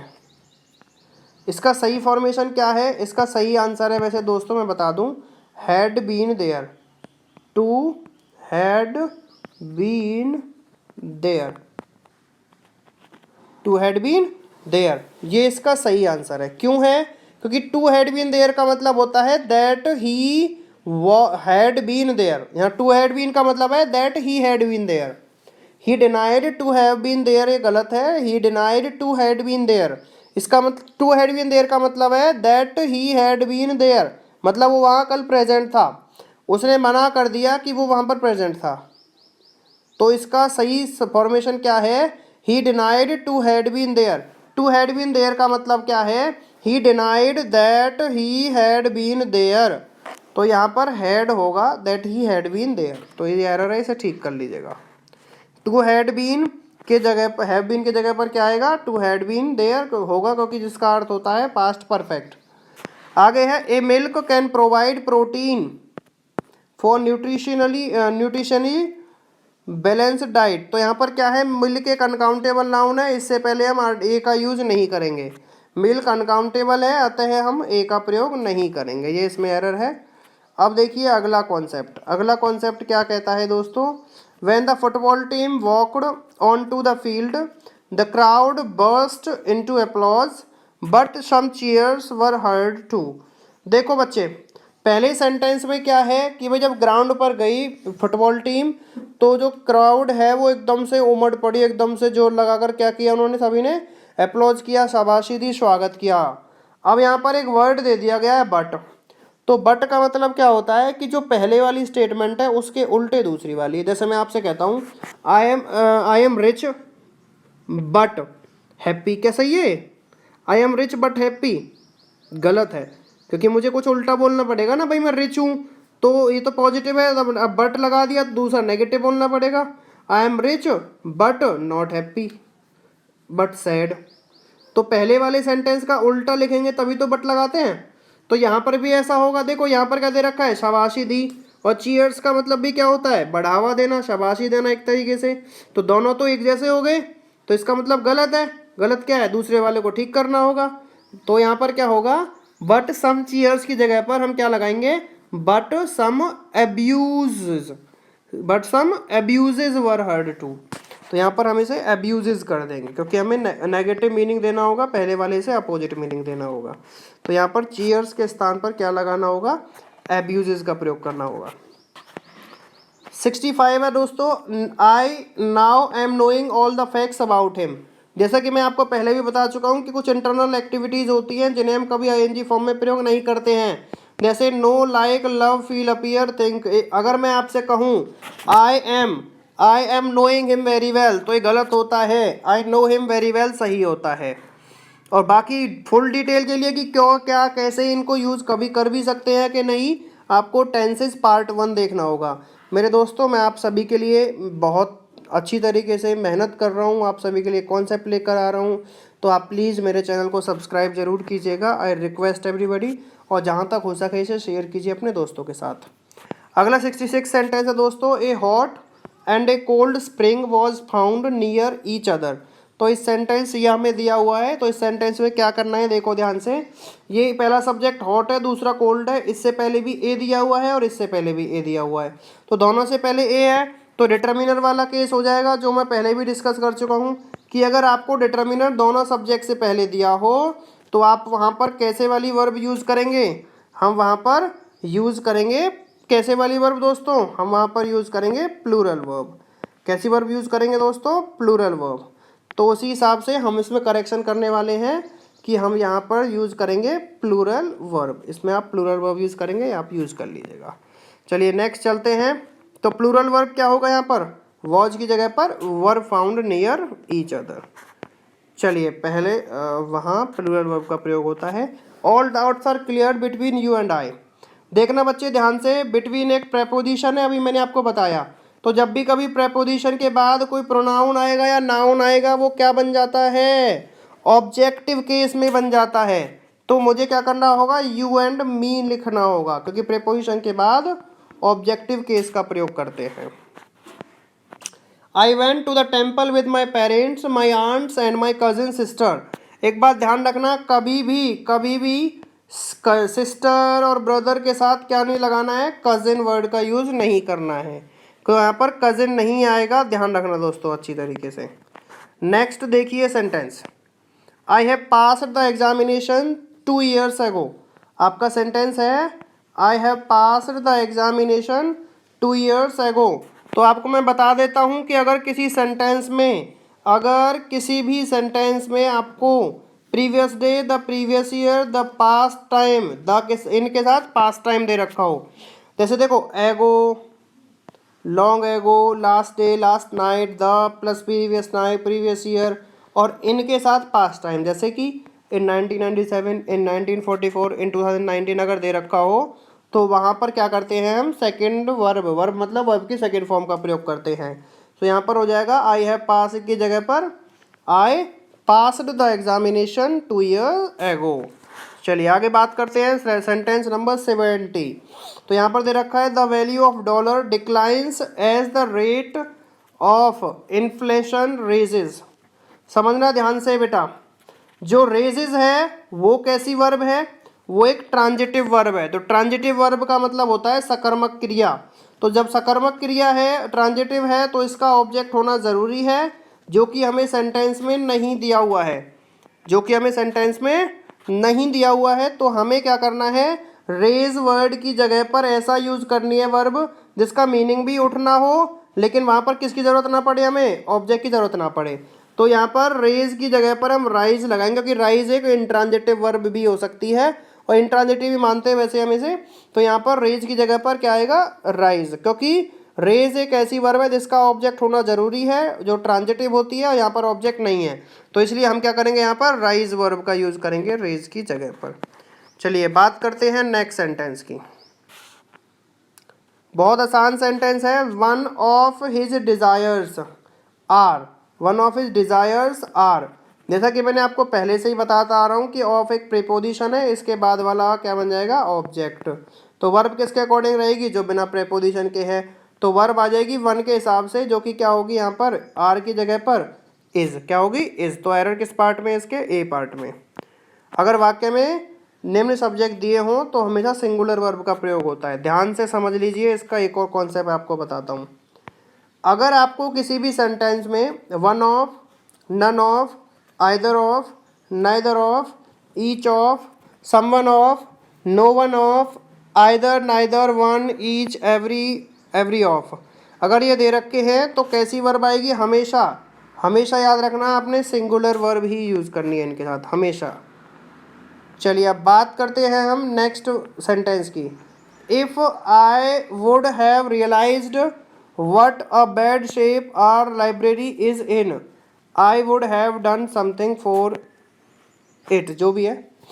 अब देखिए वुड हैव रियलाइज्ड ये भी पास्ट है, वुड हैव डन ये भी पास्ट है, और यहाँ पर is in I would have done something. तो यहाँ पर इस सेंटेंस में सभी वर्ब पास्ट में है, तो जिससे हमें पता चल रहा है कि काम जो है पास्ट का है, तो सेंटेंस में नो एरर होगा, ये बिल्कुल सही सेंटेंस लिखा हुआ है। चलिए बात करते हैं 73 की। It is I who is responsible for the delay. ये बिल्कुल पहले से ही बताता आ रहा हूँ कि रिलेटिव प्रोनाउन के बाद वाली वर्ब रिलेटिव प्रोनाउन के पहले वाले शब्द के लिए होगी। तो यहाँ पर जो ये इज़ है ये किसके अकॉर्डिंग होगी, आई के अकॉर्डिंग। मैं पहले ही बात कर चुका हूँ, जो ये हु के बाद वाली इज़ है ये किसके अकॉर्डिंग होगी दोस्तों, ये आई के अकॉर्डिंग होगी, क्योंकि रिलेटिव प्रोनाउन के बाद वाली वर्ब रिलेटिव प्रोनाउन के पहले वाले शब्द के लिए प्रयोग होती है। ये वाली वर्ब इसके लिए आएगी, ठीक है दोस्तों। तो यहाँ पर इज की जगह पर एम हो जाएगा। 74th सेंटेंस देखिए, he flew over extensively the Pacific last winter. तो यहाँ पर एक बस छोटा सा चेंज है, एरर है कि जो ये प्रेपोजिशन है, ये जो प्रेपोजिशन है ये बाद में आएगा, एक्सटेंसिवली पहले आएगा। क्योंकि जब आप कभी भी एडवर्ब और प्रेपोजिशन को एक साथ लिखेंगे तो पहले एडवर्ब आएगा, फिर क्या आएगा, प्रेपोजिशन आएगा। तो यहाँ पर पहले एक्सटेंसिवली आएगा, फिर यहाँ पर ओवर यूज होगा। आगे बात करते हैं 75 में, a 5 man inquiry committee was appointed to look into the matter. तो इस सेंटेंस में क्या प्रॉब्लम है, देखिएगा ध्यान से। ए 5 मैन कमेटी, जब कभी आप कंपाउंड नाउन बनाएंगे, जब आप कंपाउंड नाउन बनाएं, और तो याद रखना जो नाउन बीच में आएगा, जो नाउन बीच में आएगा, देखो एक तो 5 हो गया और इंक्वायरी कमेटी एक ये हो गया, तो बीच में कौन है, मैन। तो जो भी नाउन होगा, अगर कंपाउंड नाउन में कोई भी नाउन हम बीच में लिख रहे हैं, वो नाउन सिंगुलर होना चाहिए। कैसा होना चाहिए, सिंगुलर। तो यहाँ पर क्या हो जाएगा, ए 5 मैन, MEN एक प्लूरल फॉर्म है, MEN प्लूरल होती है। तो याद रखना जब हम दो से ज़्यादा कंपाउंड नाउन एक साथ जोड़ते हैं तो उनके बीच वाला जो नाउन होगा बीच में वो सिंगुलर होगा। क्लियर। चलिए, very nice and I hope everybody has understood the concept. चलिए अब हम आगे बात करते हैं नेक्स्ट जो सेंटेंस हमारे बीच में रह गए थे। बीच में 2-4 ही सेंटेंस हमारे रह गए थे, और सेंटेंस क्या है, the green paint on the wall provides a suitable contrast with the yellow doors. तो ये सेंटेंस करेक्ट था, इसमें कोई भी दिक्कत नहीं थी, ये सही लिखा हुआ था। Even today it is incredulous to think that men, MEN men have walked on the moon। ये MEN का मतलब होता है प्लूरल फॉर्म।